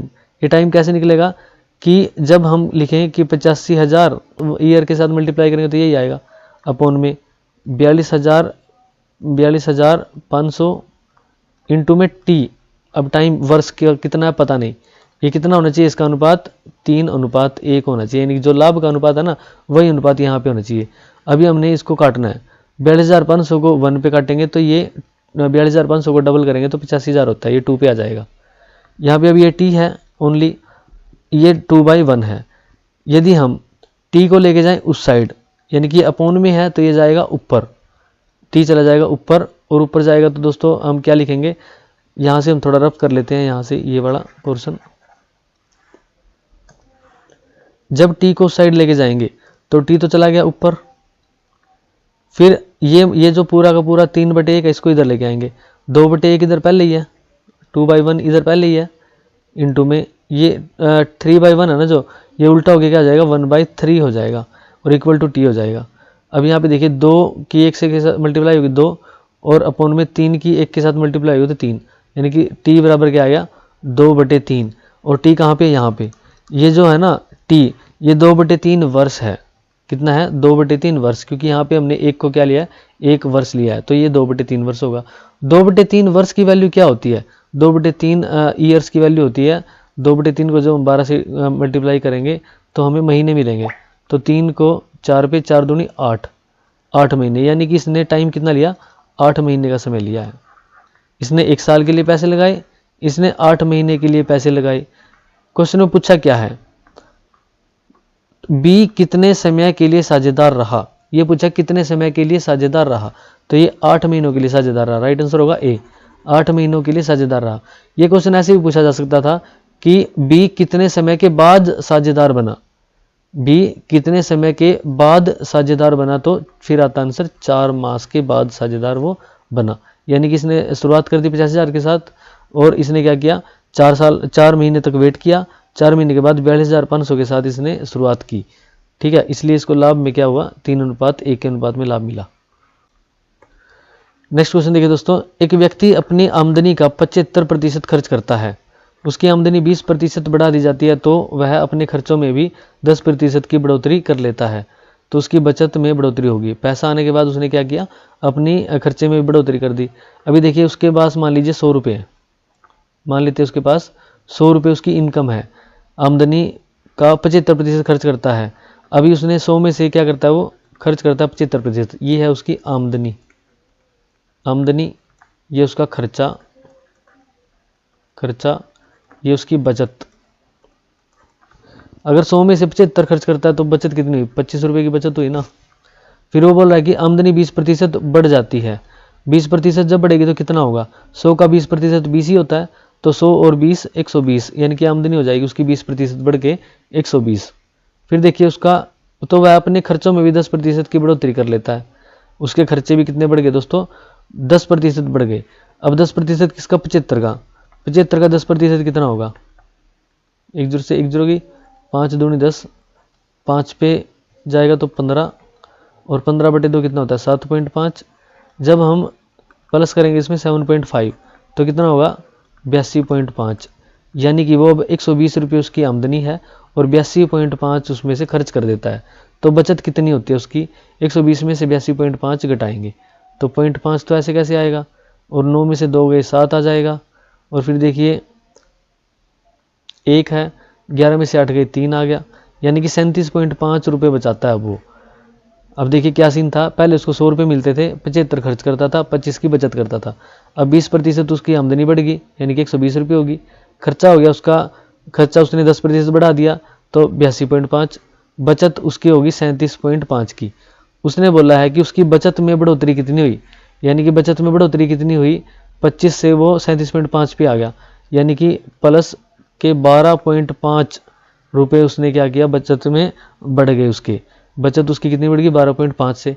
लेकिन इसने पूछा परसेंटेज में, परसेंटेज कैसे निकालेंगे, बचत उसकी बढ़ी है 12.5। अब हम कहाँ से बढ़ी है, हमेशा आपने देखना है कि कहाँ से बढ़ी है, 25 से बढ़ी है ना 12.5। अब यहाँ पे 100 नहीं लेके बैठ जाना कि 100 से हम निकालेंगे या 75 से निकालेंगे या 120 से, आपको देखना है कि कहाँ से बढ़ी है, जहाँ से बढ़ी है, जैसे क्रय विक्रय कहाँ से हो रहा है, लाभ कहाँ से हो रहा है, क्रय मूल्य पे लाभ हो रहा है, नीचे क्रय मूल्य रखते हैं। यहाँ पे बचत है, बचत से 12 बढ़ रही है तो कहाँ से बढ़ रही है 12 बचत से, नीचे बचत रखेंगे यानी कि 25 रखेंगे इंटू 100, 25 से यहाँ पे डिवाइड करेंगे, 25 चौके 100 हो जाएगा, और यहाँ पे 12.5 को 4 से मल्टीप्लाई करते हैं तो आता है 50, यानी कि 50% आंसर जो ए ऑप्शन है वो राइट आंसर होगा। उसकी बचत जो है दोस्तों, उसकी बचत में 50% की बढ़ोतरी हुई। नेक्स्ट क्वेश्चन देखिए दोस्तों, ए की आमदनी का 5% बी की आमदनी के 15% के बराबर है। यानी कि ए की मान लीजिए कुछ आमदनी है, उसका 5%। 5% कैसे निकालेंगे? 5/100। वो क्या है? बी की आमदनी के 15% के बराबर है। जो बी की आमदनी है ना, उसके 15% के बराबर है। एक चीज़ तो ये हुई। दूसरी चीज़, और बी की आमदनी का 10%। जो बी की आमदनी है उसका 10% बटे, ऐसे करेंगे हम, ये बराबर होगा सी की आमदनी के 20% के। यानी कि सी की जो आमदनी है उसके 20% के बराबर होगा। ये दूसरी चीज़ हमने रखी। फिर देखिए नेक्स्ट क्या कह रहा है, यदि सी की आमदनी 2000 है, यानी कि सी जो है ना दोस्तों, सी की आमदनी 2000, इसने पूरी पूरी वैल्यू दे दी कि सी की आमदनी है 2000। तो ए, बी तथा सी की आमदनी का योगफल रुपीज़ में ये पूछा है। अभी देखिए यहाँ पे सी की आमदनी दे दी 2000 रुपये, और सी का जो 20% है वो बी की आमदनी के 10% के बराबर है। तो पहले तो हम निकालेंगे कि सी का 20% है कितना। सी 2000 है तो इसका 20% कितना होगा? बटे 100 ऐसे करेंगे। 2 जीरो से 2 जीरो कट गई, 2 दूनी 4 और इसके पीछे 2 जीरो, यानी कि सी का 20% जो है ना वो हम लिख सकते हैं कि वो है 400। कितना है दोस्तों? 400। ये पूरी की पूरी जो वैल्यू है ना सी का 20%, ये 400 आया। और ये 400 किसके बराबर है? बी का 10% के। यहाँ से जीरो जीरो से कैंसिल, बी के बटे 10 है, इधर 400 है, यानी कि बी की आमदनी अगर निकालनी है तो 10 को उधर मल्टीप्लाई कर देंगे, तो 10 उधर मल्टीप्लाई होता है कितना हो जाएगा? 4000 हो जाएगा। यानी कि बी की आमदनी जो होगी दोस्तों, बी की आमदनी होगी 4000। बी की आमदनी होगी 4000। अब इसने बोला इस इक्वेशन में देखिए, ए का 5% बराबर है बी की आमदनी का 15% के। अब बी की आमदनी है 4000, यानी कि बी की आमदनी अगर 4000 है तो उसका 15% कितना होगा? इसका 15% कितना होगा दोस्तों? बटे 100 कर देंगे। 2 जीरो से 2 जीरो, 15 चौके 60, यानी कि 600 आ गया। ये जो पूरा का पूरा है बी की आमदनी का 15%, इसकी वैल्यू आई 600। फिर देखिए ए का 5% बराबर किसके हुआ? 600 के बराबर हुआ। तो 5 को हम यहाँ से डिवाइड करेंगे, 20 पे जाएगा, 20 को उधर मल्टीप्लाई करेंगे तो 6 दूनी 12, यानी कि ए की आमदनी कितनी आ जाएगी? 6 दूनी 12 और 3 जीरो पीछे 12000। अभी हमें पता है कि सी की आमदनी 2000 है, बी की आमदनी है 4000 और ए की आमदनी है दोस्तों 12000। तो तीनों की आमदनी का योगफल पूछा है। तो तीनों की आमदनी का योगफल क्या हो जाएगा? 4 और 2 6 और 12 और 6 18, यानी कि 18000 क्या हो जाएगा? आंसर हो जाएगा। कई बार क्या होता है, जल्दबाजी में हम क्या करते हैं, ये 12000 आ गया ना, बस 12000 पे आंसर दे देते हैं कि ये आंसर होगा। लेकिन आपने देखना है कि स्टेटमेंट में बता क्या रखा है और पूछ क्या रखा है। तो राइट आंसर क्या होगा? ए होगा। नेक्स्ट क्वेश्चन देखिए दोस्तों, y x+3 के समानुपाती है तथा y बराबर 8 है। y जो है समानुपाती होता है डायरेक्टली प्रोपोर्शनल किसके? x+3 के, यानी कि जैसे जैसे इसकी वैल्यू बढ़ेगी तो इसकी भी बढ़ेगी, या घटेगी तो इसकी भी घटेगी। y की वैल्यू दे दी 8, अब y की वैल्यू है 8। 8 की वैल्यू कैसे बढ़े या घटेगी? कि जब जैसे x+3 की वैल्यू जब बढ़ेगी या घटेगी तो 8 की वैल्यू भी बढ़ेगी या घटेगी। जब x बराबर 1 है, यानी कि x की वैल्यू है 1, 1 रखा हमने यहाँ पे, तो कितना हो गया? 1 और 3 4, यानी कि जब इसकी वैल्यू 4 होगी तो इसकी वैल्यू 8 होगी। क्या हो रहा है? डबल हो रहा है ना। इसकी वैल्यू 4 है तो इसकी वैल्यू 8 होगी। तो x बराबर 2 के लिए y का मान क्या होगा? अब यहाँ पे तो देखिए क्या है, x की वैल्यू 2 रखनी है। जब x की वैल्यू 2 रखेंगे, यानी कि 2 जमा 3 कितना होगा? 5 होगा ना दोस्तों। यहाँ पे 1 रखा था, 4 था, तो इसकी वैल्यू थी 8। अब 5 होगा तो इसकी वैल्यू कितनी होगी? 5 दूनी 10 होगी। तो y की वैल्यू क्या हो जाएगी? y का मान हो जाएगा 10। राइट आंसर हो जाएगा सी। नेक्स्ट क्वेश्चन देखिए दोस्तों, यदि n कोई प्राकृत संख्या है तो बड़ी से बड़ी संख्या कौन सी है जिससे n की 3 माइनस n सदैव विभाजित है? अब n कोई प्राकृत संख्या मैंने आपको बताई थी कि नेचुरल नंबर होते हैं। नेचुरल नंबर 1 2 3 ऐसे स्टार्ट होते हैं, 0 से स्टार्ट नहीं होते। तो सबसे बड़ी संख्या कौन सी होगी? जो n की 3 माइनस n को सदैव विभाजित करती है। अब देखिए n की वैल्यू अगर हम रखते हैं 1, तो n की 3 माइनस n की वैल्यू क्या होगी? 1 की क्यूब 1 माइनस 1, यानी कि इसकी वैल्यू हो जाएगी 0। फिर n की वैल्यू अगर रखते हैं 2, तो n की 3 माइनस n की वैल्यू क्या होगी? 2 दूनी 4 दूनी 8 माइनस 2 6 हो जाएगी। n की वैल्यू अगर रखते हैं 3, तो n की 3 माइनस n की वैल्यू क्या होगी? 3 3 9, 27 में से 3 गए, इसकी वैल्यू हो जाएगी 24। फिर n की वैल्यू रखते हैं 4, तो इसकी n की 3 माइनस n की वैल्यू क्या होगी, 4 चौके 16 चौके 64, और 64 में से 4 गए 60 आएगा। अब देखिए ऐसी जो संख्याएं आएगी हमारी आगे भी ऐसी आती जाएगी। इन्होंने पूछा कि बड़ी से बड़ी संख्या कौन सी है, बड़ी से बड़ी। अब आपने सबसे बड़ी देखनी है 18। 18 किस किस को डिवाइड करती है, 18 दोस्तों 60 को डिवाइड नहीं करता। फिर देखिए 12, 12 किसको डिवाइड करता है, 60 को कर देता है, 24 को कर देता है, 6 को डिवाइड नहीं करता। फिर देखिए 6, 6 क्या करता है, 60 को डिवाइड कर सकता है, 24 को भी कर सकता है और 6 को भी कर सकता है। अगर 0 को आप डिवाइड करो 6 से तो क्या आएगा, 0 ही आएगा ना। लेकिन अगर 6 को 0 से डिवाइड करना पड़ जाए तो इन्फिनिटी होता है। ऐसे ही होता है ना, 0 को किससे मल्टीप्लाई करेगी, 6 आए, किसी से भी कर लो 0 ही आएगा। लेकिन जब हम 6 को क्या करेंगे, 0 को 6 से डिवाइड करते हैं तो 6 को किससे मल्टीप्लाई करेगी, 0 आए, तो 0 से मल्टीप्लाई करना पड़ेगा तभी 0 आएगा, तभी कटेगा। 1 से करेंगे तो 6 आएगा। तो इस ऐसे में क्या होगा, ये तो इन्फिनिटी होता है और ये 0 होता है। तो वैसे तो 18 और 12 भी 0 कर देते, लेकिन 18 क्या करता है, 60 को नहीं कर पाता, और 12 किसको नहीं कर पाता, 6 को नहीं कर पाता। तो 6 जो है दोस्तों वो सभी को कर देता है, इसको भी, इसको भी, इसको भी, इसको भी, सभी को वो कर सकती है डिवाइड। तो राइट आंसर होगा 6। नेक्स्ट क्वेश्चन देखिए, एक लड़के को एक संख्या को 25 से गुणा करने को कहा गया। गलती से उसने संख्या को 52 से गुणा कर दिया, जिससे उसका गुणनफल सही गुणनफल से 324 अधिक प्राप्त हुआ। गुणा करने वाली संख्या थी। मान लीजिए कोई संख्या x है, उसको मल्टीप्लाई करना था 25 से, तो क्या आता, 25x आता ना। उसने गलती से क्या किया, 52 से मल्टीप्लाई कर दिया, यानी कि x को मल्टीप्लाई कर दिया 52 से। तो क्या आया, जो भी आया 25x से 324 अधिक आया, यानी कि 52x आया होगा, 52x आया होगा। और ये 52x क्या है, 52x में से अगर 25x घटाएंगे तो 324 आएगा, यानी कि 52x में से अगर 25x घटाएंगे तो कितना आएगा, 324 आएगा। इतना ही तो अधिक प्राप्त हुआ है। 52x में से 25x अगर घटाएंगे तो कितना आएगा, 27x। ये बराबर किसके हुआ, 324 के। x को यहीं छोड़ देंगे, 324/27 डिवाइड करेंगे, 27 से कम 27 आएगा, बचेगा 5 और 27 दूनी 54 हो जाएगा, यानी कि x की वैल्यू आ गई 12। अब यहाँ पे देखिए गुणा करने वाली संख्या क्या थी, गुणा करने वाली जिससे गुणा करना था वो 12 थी ना, x की वैल्यू तो पूछी है, यानी कि वो थी 12। आंसर हो जाएगा बी 12।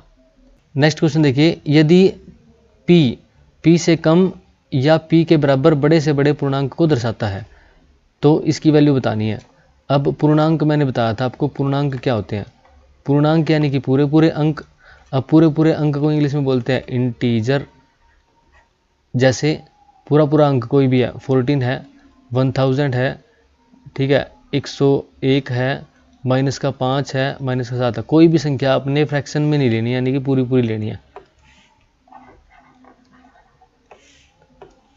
अब क्या पूछा है कि जो ये p है ना, ये वाला जो p है, ये क्या है, p से कम या तो p से कम हो, यानी कि फ्रैक्शन में हो तो उसको पूर्णांक में आपने बदलना है। वो कैसे बदलेंगे, जैसे अब हमारे पास है 5/2, ये हमारे पास फ्रैक्शन है, इसको हम कैसे बदलेंगे, ये क्या होता है, 5/2 होता है 2.5, 2.5 होता है ना।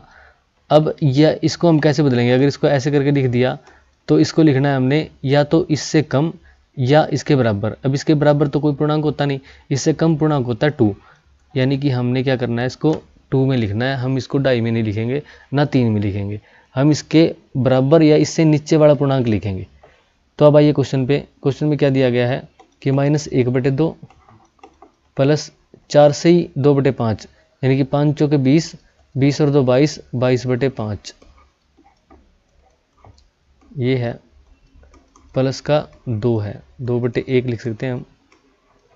अब देखिए ये तो है पूर्णांक ही, 2 तो पूर्णांक होता है, तो 2 को तो हम बराबर लिखेंगे इसके, यानी कि इसके बराबर का पूर्णांक 2 ही होगा, तो इसको तो एज इट इज लिख देंगे। अभी देखिए 22/5, इसको अगर हम डिवाइड करेंगे 22 को 5 से तो 5 चौके 20 होता है, 0.4 आएगा, 4.4 आएगा। अब इसके बराबर पूर्णांक तो कुछ होता नहीं है क्योंकि ये तो फ्रैक्शन में आ गया, पॉइंट में आ गया, यानी कि इससे नीचे वाला हमने क्या लेना पड़ेगा, एक पूर्णांक लेना पड़ेगा। इससे नीचे वाला पूर्णांक होता है दोस्तों 4 ही पड़ेगा ना इससे नीचे, ठीक है। 4 और 5 के बीच में संख्या 4.4, तो ये तो 5 तो बड़ा पूर्णांक हो जाएगा, इसके छोटा पूर्णांक हो जाएगा 4। अब देखिए -1/2, -1/2 को कैसे लिखना है, अब ये फ्रैक्शन में है, इसे छोटा पूर्णांक कौन सा होगा, अब -1/2 है ना जो, वो कहाँ पड़ता है, 0 और -1 के बीच में पड़ता है। यानी कि ये जो पूर्णांक होगा ये इससे छोटा होगा और 0 जो होगा बड़ा होगा, क्योंकि 0 के इधर फिर क्या होगा, प्लस का 1/2 होगा और फिर प्लस का 1 होगा, फिर प्लस के 2 होंगे, 3 होंगे, ऐसे जाएंगे। तो इधर तो क्या होगा, बड़ी संख्या होती जाएगी और इधर क्या होगा, छोटी संख्या होती चली जाएगी। तो ये 0 है, ये -1/2 है, ये -1 है। यानी कि p से कम या p के बराबर बड़े से बड़ा पूर्णांक, p से कम बड़े से बड़ा पूर्णांक कौन सा होगा, p से कम बड़े से बड़ा पूर्णांक होगा -1। यानी कि हमने यहाँ पे लिखना -1। अब इसको सोल्व करना है। बस सोल्व करने में तो कुछ भी नहीं है दोस्तों, लेकिन ट्रिक क्या है कि हमने इनको लिखना कैसे है। यहाँ पे ये 2 पूरा पूर्णांक था, 2 लिख दिया। 22/5 को हम 4.4 लिखते हैं। इससे नीचे वाला जो बड़े से बड़ा पूर्णांक कौन सा, 4 होता है, तो 4 लिख दिया। -1/2 के नीचे यानी कि इससे छोटा सबसे बड़ा पूर्णांक कौन सा होगा, -1 होगा। तो 4 और 2 6, 6 में से 1 गया 5, तो आंसर क्या आ जाएगा दोस्तों, 5 आ जाएगा। नेक्स्ट क्वेश्चन देखिए, एक आयत की लंबाई तथा चौड़ाई में क्रमशः 3:2 का अनुपात है, जबकि इसके परिमाप तथा क्षेत्रफल में 5:9 का अनुपात है। आयत की चौड़ाई मीटर में कितनी है। आयत को इंग्लिश में क्या बोलते हैं दोस्तों, रेक्टेंगल बोलते हैं। अभी देखिए यहाँ पे रेक्टेंगल की कुछ लेंथ है और कुछ ब्रेड्थ है, यानी कि कुछ चौड़ाई है, लंबाई चौड़ाई। अब लेंथ और ब्रेड्थ में इन्होंने अनुपात दे रखा 3:2 का, यानी कि अगर या तो ये 30 होगी तो ये 20 होगी, ये 12 होगी तो ये 8 होगी, यानी कि 3:2 का अनुपात रहेगा हमेशा। फिर देखिए इसके परिमाप तथा क्षेत्रफल में 5:9 का अनुपात है, यानी कि इसके परिमाप में और इसके क्षेत्रफल यानी कि एरिया में 5:9 का अनुपात है। अभी देखिए अगर हम मान लेते हैं कि 3:2, लंबाई है 3 और ब्रेड्थ है 2, यही मान लेते हैं, तो इसका दोस्तों परिमाप क्या होगा, इसका परिमाप होगा कि 2 × 3x + 2x। ठीक है, इसको हम 3x मान लेते हैं, इसको 2x मान लेते हैं। ये इसका परिमाप होता है, जो आयत होता है उसका परिमाप क्या होता है, 2 × l + b, ये इसका परिमाप होता है। तो ये लंबाई ये चौड़ाई, तो 3 और 2 5x और इंटू में फिर 2 है, तो ये हो जाएगा 10x। यहाँ पे परिमाप 5 अनुपात था, हमारा आ रहा है 10x। फिर देखिए एरिया, ये तो परिमाप था। अगर हम बात करें एरिया की, तो एरिया कैसे आता है, लंबाई गुणा चौड़ाई जब करेंगे जब एरिया आता है, तो लंबाई गुणा चौड़ाई कैसे करेंगे, 3x × 2x करेंगे, 3 दूनी 6, x × x का स्क्वायर, यानी कि जो एरिया है वो आ रहा है 6x का स्क्वायर। और देखिए यहाँ पे जो 10x है अपॉन 6x का स्क्वायर है, इसमें अनुपात कितना होना चाहिए, 5/9 का अनुपात होना चाहिए। अब यहाँ पे क्या करेंगे, हम इसको क्रॉस मल्टीप्लाई करेंगे, 10x की 9 से करेंगे तो 90 क्या हो जाएगा, x हो जाएगा, बराबर है 5 की इसको करेंगे 5 6 के 30 और x का स्क्वायर हो जाएगा। अभी देखिए एक x से x का स्क्वायर कट जाएगा, x का स्क्वायर का मतलब क्या है, ये x × x है, तो ये एक x है, x से x कट जाएगा तो रह जाएगा 1x, और 90 है तो 30 एकम 30 और 30 3 90, इससे क्या होगा, x की वैल्यू आ गई 3, x की वैल्यू क्या आ गई, 3 आ गई। फिर देखिए यहाँ पे हमने लंबाई मानी थी 3x, यानी कि 3x में x की वैल्यू रखेंगे तो 3 3 9 हो जाएगा लंबाई, और ब्रेड्थ मानी थी हमने 2x में x की वैल्यू रखेंगे तो 3 दूनी 6, चौड़ाई हो जाएगी 6, तो राइट आंसर क्या हो जाएगा बी, यानी कि आयत की जो चौड़ाई है वो 6 मीटर है। नेक्स्ट क्वेश्चन देखिए दोस्तों, एक धनराशि साधारण ब्याज पर 7 वर्षों में दुगनी हो जाती है, वह कितने वर्षों में 4 गुनी हो जाएगी। ये क्वेश्चन मैंने पिछली वीडियो में भी कराया था, यहाँ भी करा देता हूँ कि जैसे मान लीजिए आपके पास है 100 रुपये, अब वो 100 रुपये साधारण ब्याज पर 7 वर्षों में, कितने वर्ष है, 7 वर्ष, 7 वर्ष में दुगनी हो जाती है, यानी कि 100 से वो 200 हो गई, 100 रुपये वो थी और 100 रुपये उस पर क्या लग गया, ब्याज लग गया, जुड़ के होगी 200। फिर देखिए उसने पूछा है कि वह 100 रुपये कितने वर्षों में 4 गुनी हो जाएगी, यानी कि 4 गुनी कितना, 400 हो जाएगा। अब 7 वर्ष में क्या होता है, 7 वर्ष में 100 रुपये ब्याज लगा था भाई, अब इसको ब्याज कितना चाहिए, 300 रुपये चाहिए, तभी तो 100 में 300 जुड़ के 400 होएगा ना, तभी तो वो 4 गुनी होएगी। अब 100 रुपये तो लगे 7 वर्ष में, तो 300 रुपये कितने में लगेंगे, ये 3 मल्टीप्लाई हो रहा है तो ये भी 3 से मल्टीप्लाई हो जाएगा, 21 वर्षों में, 21 वर्षों में उसको 300 रुपये ब्याज मिलेगा, तब ये 100 रुपये 400 रुपये बनेंगे। नेक्स्ट क्वेश्चन देखिए दोस्तों, यदि एक वस्तु 20% लाभ पर बेची गई तो निम्न में से कौन सा एक इसके क्रय मूल्य और विक्रय मूल्य में अनुपात है। यानी कि 100 रुपये सीपी था यानी कि किसी वस्तु का, और उसने उसको 20% लाभ पर बेच दिया। यानी कि 20% लाभ कब होगा, जब 100 रुपये पर 20 रुपये वो कमाएगा, उसको 120 रुपये में बेचेगा। यानी कि ये क्रय मूल्य है सीपी, ये एसपी है विक्रय मूल्य। 100 रुपये की वस्तु को 120 में बेचेगा, तभी तो उसको 20% लाभ होगा ना। निम्न में से कौन सा इसके क्रय मूल्य और विक्रय मूल्य में अनुपात है। तो आसान सी बात है दोस्तों, अनुपात निकालेंगे इसमें क्रय मूल्य में और विक्रय मूल्य में। तो 20 पंजे 100 और 20 छीके 120, 5:6 जो होगा वो राइट आंसर हो जाएगा। नेक्स्ट क्वेश्चन देखिए दोस्तों, एक प्लाट को 18,700 में बेचने पर इसके मालिक को 15% की हानि होती है। 15% लाभ के लिए वह प्लाट को कितने में बेचे। दोस्तों इस क्वेश्चन को समझने के लिए आपको एक छोटी सी बात समझनी होगी। जैसे आपको जब सीपी से एसपी पे जाना होता है तो क्या करना होता है, और एसपी से सीपी पे जाना होता है तो क्या करना होता है। यह है क्रय मूल्य, यह है विक्रय मूल्य, ये है विक्रय मूल्य और यह है क्रय मूल्य। एसपी को सेलिंग प्राइस बोलते हैं, विक्रय मूल्य बोलते हैं, इसको कॉस्ट प्राइस या क्रय मूल्य बोलते हैं। अब जैसे कोई कीमत है 400 रुपये किसी वस्तु की, आपने किसी वस्तु को 400 रुपये पे खरीदा है, उस पर आपने 20% लाभ कमाया। तो जब 20% लाभ कमाते हो ना, तो एसपी यानी कि आपने उसको ज़्यादा में बेचा होगा। तो ज़्यादा में बेचने के लिए क्या करते हैं, यहाँ पर हम 100 में +20 करते हैं और अपॉन 100 करते हैं। इससे जो आएगा वो आपका एसपी हो जाएगा। अब क्या आएगा देखिए, 120 आएगा बटे 100 आएगा। यहाँ पे हम काट देंगे, यहाँ पे आएगा 5, यहाँ पे आएगा 6, 5 से इसको काटेंगे 80 और 8 6 48, यानी कि 480 रुपये में हम इसको बेचेंगे। यानी कि ये क्या हो गया, ज़्यादा हो गया ना। फिर देखिए अगर हानि होती है तो क्या करते हैं, हानि होती है तो दोस्तों 400 रुपये है, इंटू में 100 में से हम माइनस कर देंगे 20% की अगर हानि होती है तो ऊपर माइनस कर देंगे, बटे 100 ही आएगा। फिर क्या आएगा, हानि होती है तो ये इससे कम आएगा। कैसे कम आएगा, देखिए 100 में से 20 गए 80, 80 बटे 100, 20 पे ये 4 पे जाएगा, ये 5 पे जाएगा। फिर यहाँ पे हम 80 पे काटेंगे और यहाँ पे क्या रह गया था, 4 पे 8 के 32, यानी कि 320 रुपये आएगा। अब देखिए यहाँ पे ये 400 से 320 हो गया तो हानि हो रही है, कम आ गया। लाभ हो रहा था तो ज़्यादा आ रहा था।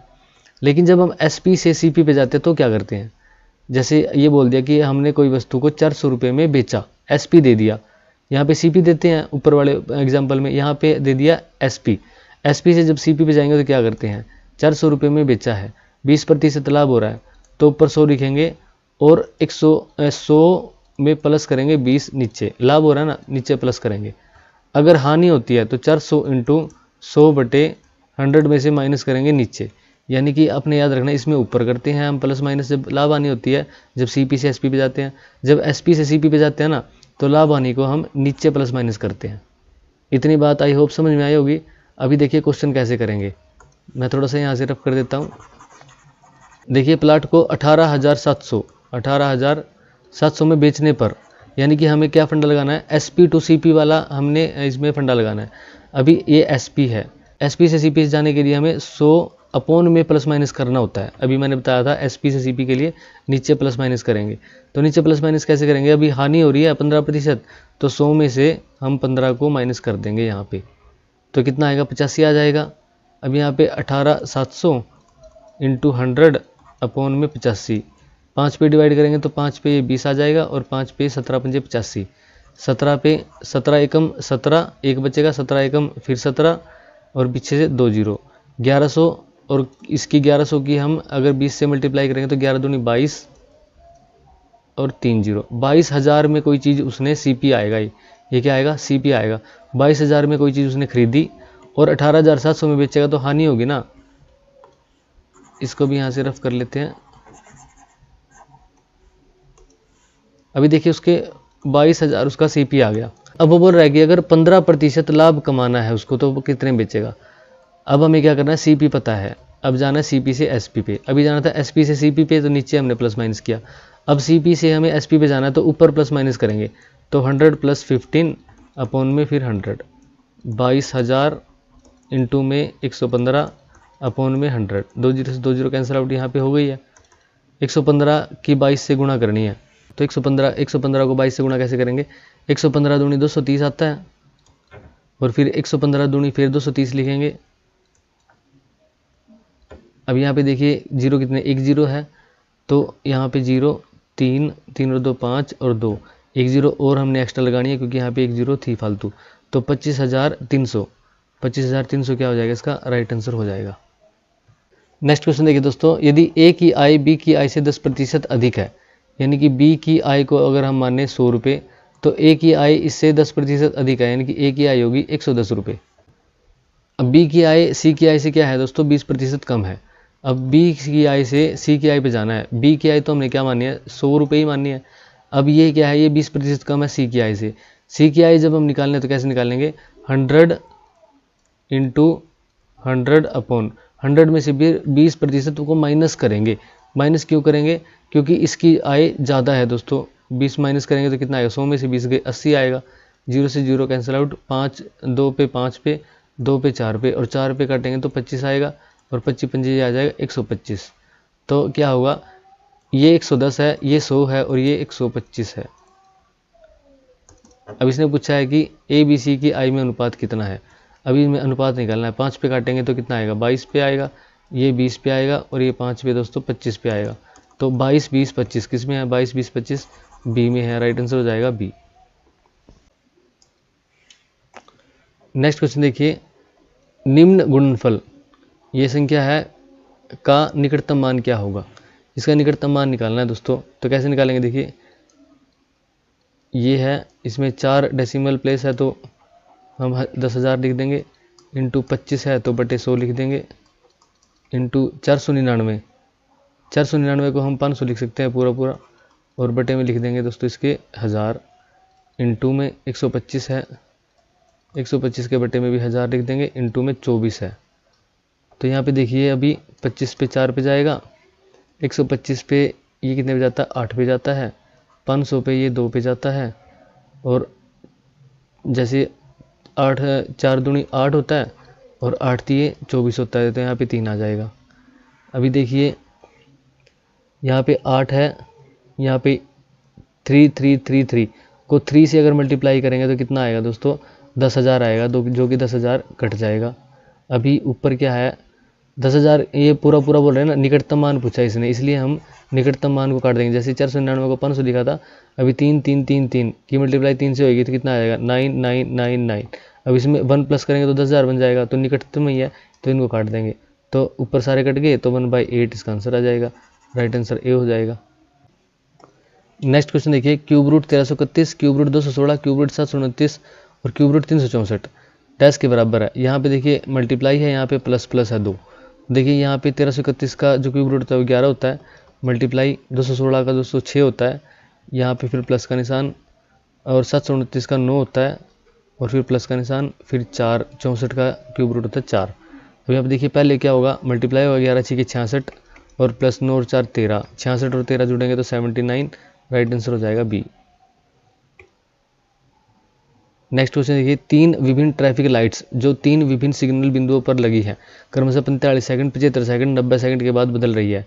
यदि यह तीनों एक साथ 7:20 15 सेकंड घंटे पर बदलती है तो अगली बार कितने बजे बदलेगी। दोस्तों ऐसा क्वेश्चन मैं पहले करा चुका हूँ, तो ये क्वेश्चन आपको करना है और मुझे कमेंट बॉक्स में आंसर बताना है कि इसका आंसर क्या होगा। यदि आपको इसका आंसर फिर भी नहीं मालूम पड़ता और आपको ये क्वेश्चन समझ में नहीं आता तो फिर पेपर पास ट्रिक्स, ये टेलीग्राम चैनल सर्च करना और इस पर मेरे को ये भेजना, तो मैं आपको इसका सोल्यूशन दे दूंगा। नेक्स्ट क्वेश्चन देखिए, दो संख्याओं का योगफल 45 है, यानी कि x प्लस वाई जब हम करेंगे तो 45 आएगा। उनका अंतर योगफल का 9वां भाग है। इनका जो अंतर होगा यानी कि x में से जब हम y घटाएंगे तो वो योगफल का 9वां भाग, यानी कि इसका जब हम 9वां पार्ट करेंगे 1/45/9 करेंगे तो कितना आएगा, 5 आएगा। यानी कि x माइनस वाई करेंगे तो 5 है। यहाँ पे x प्लस वाई करेंगे तो 45 और x माइनस वाई करेंगे तो 5 आएगा। तो कैसे सोल्व करेंगे इसको, यहाँ पर रख देंगे x प्लस वाई बराबर है 45। अब y से तो y कट गया, x और x 2x हो गए, इक्वल टू 45 और 5 हो जाएंगे 50। x की वैल्यू आ गई यहाँ पे कितनी, कटेंगे तो 25 आ जाएगी, x की वैल्यू आ गई 25। अगर x की वैल्यू 25 है, x की वैल्यू 25 है प्लस, तो y की वैल्यू कितनी होगी, 45 हो जाए तो 20 होगी y की वैल्यू, तभी तो 45 होंगे। अब पूछा संख्याओं का एलसीएम कितना है, तो यहाँ पे हम रखेंगे 20, यहाँ पे रखेंगे 25, इनका एलसीएम निकालेंगे। 2 पे ये दोनों कटेगी, 3 पे नहीं कटेगी, 4 पे नहीं कटेगी। 4 तो हमें लेना ही होता, 2 3 5 7 11 13 ऐसे लेते हैं अभाज्य संख्याएं बस। तो यहाँ पे 5 लेंगे, 5 चौके 20 और 5 5 25। अब आगे देखिए 4 और 5 किसी पे नहीं कटेंगे, तो 5 चौके 20 और 20 पंजे 100। तो 100 क्या होगा, इनका एलसीएम हो जाएगा, यानी कि 100 वह छोटी से छोटी संख्या होगी जो 25 और 20 से कट सकती है। 100 से छोटी कोई ऐसी संख्या नहीं होगी जो 25 और 20 दोनों से कटेगी। जैसे 75 लें तो इससे कटेगी, इससे नहीं कटेगी। अगर 60 लें तो इससे कट जाएगी, इससे नहीं कटेगी। यानी कि 100 वो छोटी से छोटी संख्या है। जब पूछा जाता है ना छोटी से छोटी संख्या, लिस्ट कॉमन मल्टीप्लिकेटिव, तो लिस्ट कॉमन मल्टीप्लिकेशन में क्या आता है, हमें बड़ी संख्या लेनी होती है उन दोनों से, उनमें से बड़ी संख्या के बराबर या उन दोनों से बड़ी। जब हम बोलते हैं हाईएस्ट कॉमन फैक्टर, यानी कि बड़ी से बड़ी संख्या जो इन दोनों को डिवाइड कर सकती है, तो उस समय उन दोनों से छोटी है, उन दोनों में से छोटी संख्या के बराबर होती है। नेक्स्ट क्वेश्चन देखिए, यदि किसी दूरी को तय करते समय ए तथा बी की चालों में 3:4 का अनुपात है। ए को गंतव्य स्थान पर पहुंचने के लिए बी से 30 मिनट अधिक लगे। ए को गंतव्य स्थान पर पहुंचने में लगा समय। अब बी से 30 मिनट अधिक लगे, यानी कि टाइम अधिक कब लगेगा, जब उसकी चाल कम होगी। देखिए ए और बी की चालों में 3:4 का अनुपात है। ए की चाल कम है, इसको टाइम ज़्यादा लगेगा। कितना लगेगा, 4 इसको टाइम लगेगा, इसको लगेगा 3। 3:4 का अनुपात है तो टाइम का अनुपात हो जाएगा 4:3। टाइम का अनुपात हो जाएगा टाइम 1 टाइम 2। इसको 4 लगेगा, इसको 3 लगेगा। और दूरी उसने दी है किसी दूरी को, यानी कि P से Q अगर कोई दूरी है तो x मान लेते हैं, कोई भी दूरी है उसमें, ठीक है। अभी देखिए v = s/t, जो चाल होती है वो दूरी बटे समय होती है। और यदि हम t को इधर लेके आए तो s/v हो जाता है, दूरी बटे चाल होती है समय। अभी हमें क्या करना है, हमें निकालना है समय। समय का फार्मूला v/s/v। अब स्पीड देखिए, जो a है उसकी स्पीड है 3 और दूरी है x। तो x दूरी को v स्पीड से अगर कवर करेगी तो इसका कुछ टाइम निकल के आएगा। और इस टाइम में से अगर हम निकालें कि x दूरी को ये 4 की स्पीड से कवर करेगा तो कुछ टाइम निकल के आएगा, यानी कि कितना टाइम निकलता है, ये 30 मिनट निकलती है। और इसको हम लिखते हैं हाफ आवर, ठीक है, आधा घंटा निकलता है। ये क्या है, ये a द्वारा लिया गया टाइम है, क्योंकि टाइम का फॉर्मूला s/v होता है।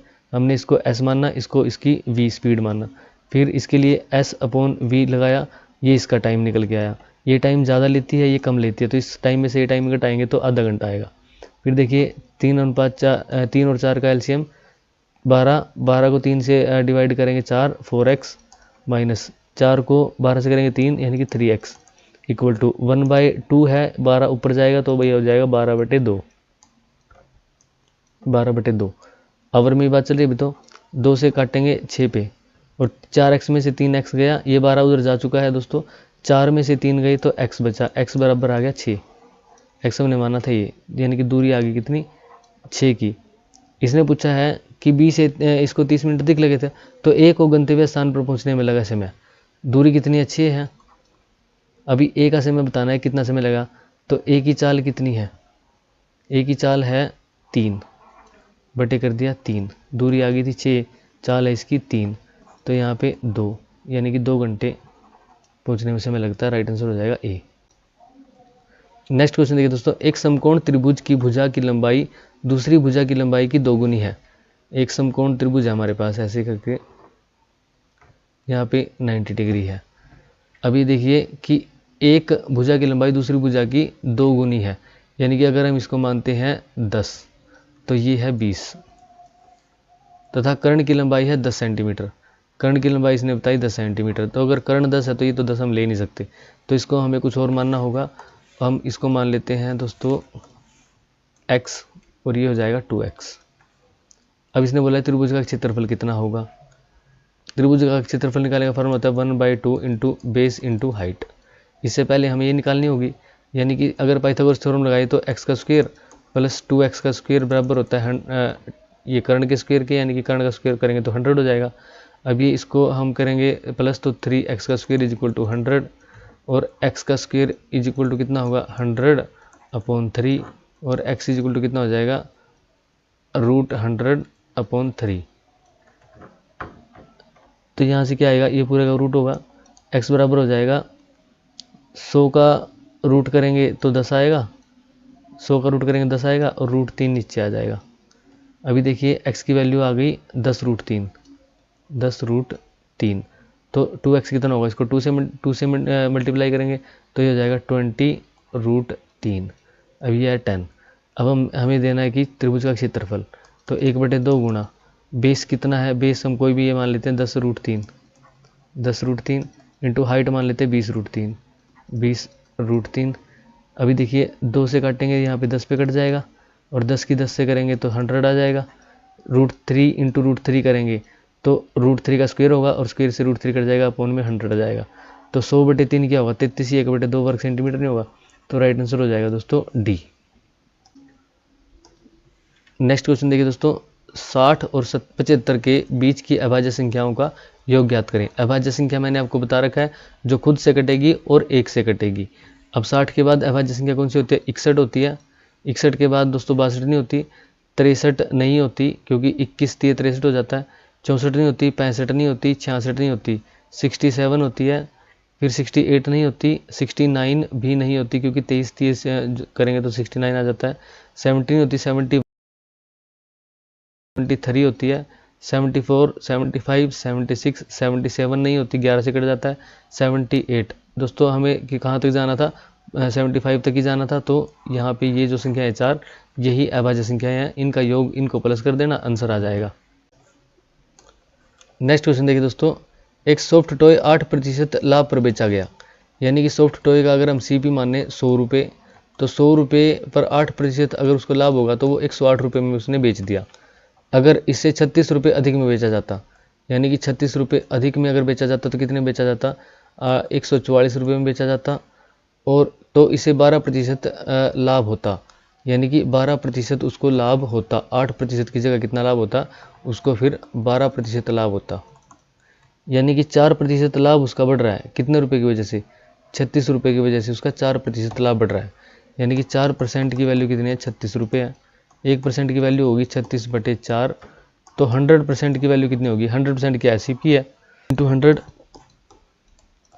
4 पे 25 पे जाएगा, 36 की 25 से मल्टीप्लाई करेंगे तो दोस्तों कितना आएगा, 25 के 150, 150 और 25 × 75, 0 5 5 10 1 7 1 8 1 9, 900 रुपये इसका क्या आएगा, राइट आंसर आ जाएगा। अब आप इसको वेरीफाई कर सकते हो, जैसे 900 पे 8% का लाभ कितना होगा, 8/100, 20 20 कट गई, 9 8 72, यानी कि इसने 900 के खिलौने को 972 में जब बेचा तो 8% लाभ हुआ। लेकिन अगर इसको 36 रुपये अधिक में बेचता, इसमें अब 36 रुपये और जोड़ दो, 6 और 2 8, 7 और 3 10, 1 और 9 और 1 10, 1008 में अगर वो बेचता तो उसको 12% लाभ होता। अब 12% लाभ कितने में होता है, 900 गुणा 12/100, 20 20 गई, 12 में 108, यानी कि 108 रुपये प्लस 900 में 108 प्लस करते हैं तो कितना आता है, 1008 ही आता है ना। तो वेरीफाई भी हो गया कि अगर 8% बेचा तो वो 972 में बेचता, अगर वो 12% लाभ पे बेचता है तो वो 1008 में बेचता, और इनका गैप कितना है, 36 रुपये का ही है। तो राइट आंसर हो जाएगा ऑप्शन डी 900। नेक्स्ट क्वेश्चन देखिए दोस्तों, इसे सरल कीजिए। अब 99 सब क्षेत्र को डिवाइड करना है इस पूरे से। तो हमें पता है बोडमास का नियम, BODMAS बोडमास का नियम, पहले ब्रैकेट फिर ऑफ फिर डिवीजन फिर मल्टीप्लिकेशन फिर एडिशन फिर सब्ट्रैक्शन। तो बोडमास के नियम में क्या करना है, देखिए ब्रैकेट सबसे पहले खोलेंगे तो ये ब्रैकेट है, और ब्रैकेट के अंदर भी फिर ये ब्रैकेट है, और फिर इसके अंदर फिर ये है, तो सबसे पहले खुलेगा ये बार, ठीक है। तो यहाँ पे इसको सोल्व करेंगे, जो भी आएगा उस 20 में से उसको माइनस करेंगे, ये ब्रैकेट सोल्व हो जाएगी। फिर जो आएगा उसको 2 से मल्टीप्लाई करेंगे, फिर ये सोल्व हो जाएगा। फिर 95 में प्लस करेंगे उसको, फिर जो भी आएगा उससे 99 सब क्षेत्र को डिवाइड करेंगे। जो आंसर आएगा वो आप कमेंट बॉक्स में बताओगे। नेक्स्ट क्वेश्चन देखिए, 5 छात्रों के लिए गणित में अंकों का औसत 65 पाया गया। बाद में यह पाया गया कि एक छात्र के प्रकरण में अंक 37 की जगह 73 के रूप में गलत समझा गया था, और सही औसत ज्ञात कीजिए। The average of marks in mathematics for 5 students was found to be 65। Later on it was found that in the case of 1 student the marks 37 were misread as 73। Find the correct average. अब दोस्तों क्या है, 5 student हैं और उनमें से हर student की average marks है 65। किसी के ज़्यादा भी हो सकते हैं, कम भी हो सकते हैं, लेकिन एवरेज क्या है कि 5 ने 65 मार्क्स गेन किए। तो इनका योग कितना होगा, पंजो पंजो 25, 2 6 पंजे 30 और 2 32, यानी कि 325 जो मार्क्स है वो 5 बंदों ने गेन किए हैं। फिर बाद में क्या है कि एक के अंक 37 को 73 के रूप में गलत समझ लिया गया, यानी कि उसके इसमें 325 है ना, उसमें जोड़े गए हैं 73 मार्क्स, थे उसके 37, तो कितने अधिक जोड़े गए हैं, 13 में से 7 गए 6, या 6 में से 3 गए 3, 36 मार्क्स इसमें अधिक जोड़ दिए गए, तो इसमें से 36 घटा देंगे, 15 में से 6 गए 9, 1, 11 में से 3 गए 8, ऊपर से आगे 2, यानी कि उनके मार्क्स होने चाहिए थे 289। अब दोस्तों 289 उनका टोटल सम है, तो अब उनकी एवरेज कितनी होगी, डिवाइड करेंगे 5 से, 5 पंजो पंजो 25, यहाँ पे आएगा 3 9 5 7 35 और 5 8 40, 57.8 उनकी एवरेज होनी चाहिए थी। राइट आंसर हो जाएगा ए। नेक्स्ट क्वेश्चन देखिए दोस्तों, खिलौने की एक दुकान में 50 लाल कार हैं, जो लाल कार हैं वो कितनी है दोस्तों 50 है, और 20 नीली कार हैं, यानी कि नीली कार कितनी है 20 है। यदि स्टोर में खिलौनों की कुल संख्या, टोटल जो टॉय है वो है 80। उसने पूछा नीली कारों के प्रतिशत की गणना ज्ञात कीजिए। अब नीली कार कितनी है 20 है, टोटल टॉय से प्रतिशत ज्ञात करते हैं तो बटे हो जाएगा 80 इंटू में 100, आप काट दोगे इसको 4 पे और 4 पे 25, यानी कि जो 25% जो खिलौने हैं वो नीली कार है। नेक्स्ट क्वेश्चन देखिए, यदि एक दूध वाले ने 30 लीटर दूध में 10 लीटर पानी डाला तो पानी का दूध में क्या अनुपात है, मिल्क वाटर, मिल्क है 30 लीटर, वाटर है 10 लीटर, आप इसको काटोगे तो 3:1। मेरे हिसाब से आप सभी को पता चल जाएगा इसका, पानी डाला तो पानी का दूध में क्या अनुपात है, पानी का दूध में पूछा है तो वाटर का पहले ले लेंगे, 1:3 हो जाएगा, 1:3 हो जाएगा, तो राइट आंसर सी हो जाएगा। नेक्स्ट क्वेश्चन देखिए, फलों की एक टोकरी में 62% संतरे हैं और शेष कितने हैं, सेब है। अगर संतरे की संख्या 186 है तो टोकरी में कितने फल हैं, कितने सेब हैं। यहाँ पे देखिए, in a basket of fruits 62% are oranges and the remaining are apples, how many apples are there in the basket if the number of oranges 186। अगर 100 मानते हैं, 100 में से 62 मान लेते हैं कि वो क्या है, संतरे हैं 62%, और बच कितने गए 38 जो है वो मान लेते हैं कि सेब है। अब इसने दिया है कि 62%, इसने बोला कि 186 संतरे हैं, कितने हैं 186। अब जो हम 100 मानना है, 100 में से 62 को हमने माना है संतरे, लेकिन एक्चुअल वैल्यू है 186, यानी कि क्या हो रहा है, मल्टीप्लाई बाय 3 हो रहा है। अब इसने बताया टोकरी में सेब कितने हैं, सेब हमने मानने थे जो 38 मानने थे, तो एक्चुअल कितने हो गए, इसको मल्टीप्लाई 3 कर देंगे, तो 8 3 24, 2 3 3 9 और 2 11, 114, जो 114 होगा वो सेब होंगे दोस्तों। राइट आंसर हो जाएगा सी। अगर पूछ लेता कि टोटल फल कितने हैं, फिर अगर 62 की मल्टीप्लाई 3 से हो रहे तो यहाँ पे 3 से मल्टीप्लाई कर देते, मल्टीप्लाई 3, तो कितना होता 300, टोटल फल हो जाते। नेक्स्ट क्वेश्चन देखिए दोस्तों, यदि कोई संख्या 20% से बढ़ जाती है तो वह 720 हो जाती है, संख्या ज्ञात कीजिए। If a number is increased by 20%, मान लीजिए 100, कोई संख्या मान लीजिए 100, उसको हमने 20% से बढ़ा दिया, यानी कि उसको 20% से बढ़ा दिया तो 120/100 करेंगे, 100 से 100 कट गया, यानी कि वो संख्या होगी 120। संख्या थी 100, उसको जब हमने 20% से बढ़ाया तो वो 120 हो गई। संख्या ज्ञात कीजिए, उसने पूछा संख्या ज्ञात कीजिए, और इसने बताया कि हमने जब 20% बढ़ाया तो 120 हो रही है, लेकिन एक्चुअल में वो हो कितनी रही है, 720 हो रही है, 720 हो रही है, यानी कि कितना गुना, 12 6 की 72 मल्टीप्लाई बाय 6 हो रही है, तो इसको भी मल्टीप्लाई बाय 6 करेंगे, यानी जब हम 600 को 20% बढ़ाएंगे तो 720 होगी, तो एक्चुअल आंसर क्या होगा 600। नेक्स्ट क्वेश्चन देखिए, 18 + 19 × 3 - 5। दोस्तों ये बड़ा आसान क्वेश्चन है, इसको ऊपर लिखना, इसको नीचे लिखना, फिर पहले डिवीजन को, फिर मल्टीप्लाई को, फिर प्लस को, फिर माइनस को सोल्व करोगे तो आंसर आ जाएगा, और ये आंसर आपने कमेंट बॉक्स में ज़रूर बताना है। नेक्स्ट क्वेश्चन देखिए दोस्तों, यदि किसी बॉक्स में आइसक्रीम कोन के लिए चॉकलेट का अनुपात 7:9 है और चॉकलेट की संख्या 28 है, तो आइसक्रीम कोन की संख्या ज्ञात कीजिए। दोस्तों देखिए, यदि किसी बॉक्स में आइसक्रीम कोन के लिए चॉकलेट का अनुपात, यहाँ से अनुपात पता नहीं चल रहा, इंग्लिश में पढ़िए, if ratio of chocolate to ice cream cone, यानी कि चॉकलेट और आइसक्रीम कोन का जो रेशियो है वो 7:9 है। यहाँ पे ऐसा लग रहा था कि आइसक्रीम कोन और चॉकलेट, यानी कि यहाँ पे आइसक्रीम कोन, यहाँ पे चॉकलेट, लेकिन आप क्या करें, एक बार अगर यहाँ पे समझ में नहीं आता तो इंग्लिश में ज़रूर पढ़ लें क्वेश्चन को। And the number of chocolate is 28, chocolate की टोटल संख्या 28, यानी कि मल्टीप्लाई बाय 4 हो रहा है, इसको भी मल्टीप्लाई बाय 4 कर देंगे, the number of ice cream cone कितने होंगे, 9 चौके 36 हो जाएंगे। राइट आंसर हो जाएगा दोस्तों डी। नेक्स्ट क्वेश्चन देखिए दोस्तों, 3 क्रमिक सम प्राकृतिक संख्याओं के वर्गों का योग 200 है। सम प्राकृतिक संख्या यानी कि इवन नेचुरल नंबर। इवन कौन से होते हैं, जो 2 से कटते हैं। नेचुरल नंबर यानी कि 1 से आगे 1 2 3। अब देखिए उनका वर्गों का सम है, वर्गों का योग है 200। संख्या ज्ञात करनी है। 3 कंसेक्यूटिव इवन नेचुरल नंबर का स्क्वायर का सम जो है वो है 200। अब देखिए इवन, यहीं से क्वेश्चन हो जाता है। 9 इवन नहीं है, 9 इवन नहीं है, 9 इवन नहीं है। ऑप्शन सी राइट आंसर हो जाएगा। अब देखिए ये इतने आसान क्वेश्चन भी आ जाते हैं, लेकिन अगर आप वेरीफाई करना चाहो तो देखिए 6 का स्क्वायर जो होता है 36 होता है, 8 का स्क्वायर जो होता है 64 होता है, प्लस 10 का स्क्वायर 100 होता है। इनका सम करोगे तो 100 आएगा, और 100 और 100 200। ठीक है, 100 और 100 कितने हो गए, 200। तो राइट आंसर हो जाएगा सी। नेक्स्ट क्वेश्चन देखिए दोस्तों, भुजा a सेंटीमीटर के वर्ग में उत्कीर्णित एक वृत्त का क्षेत्रफल है।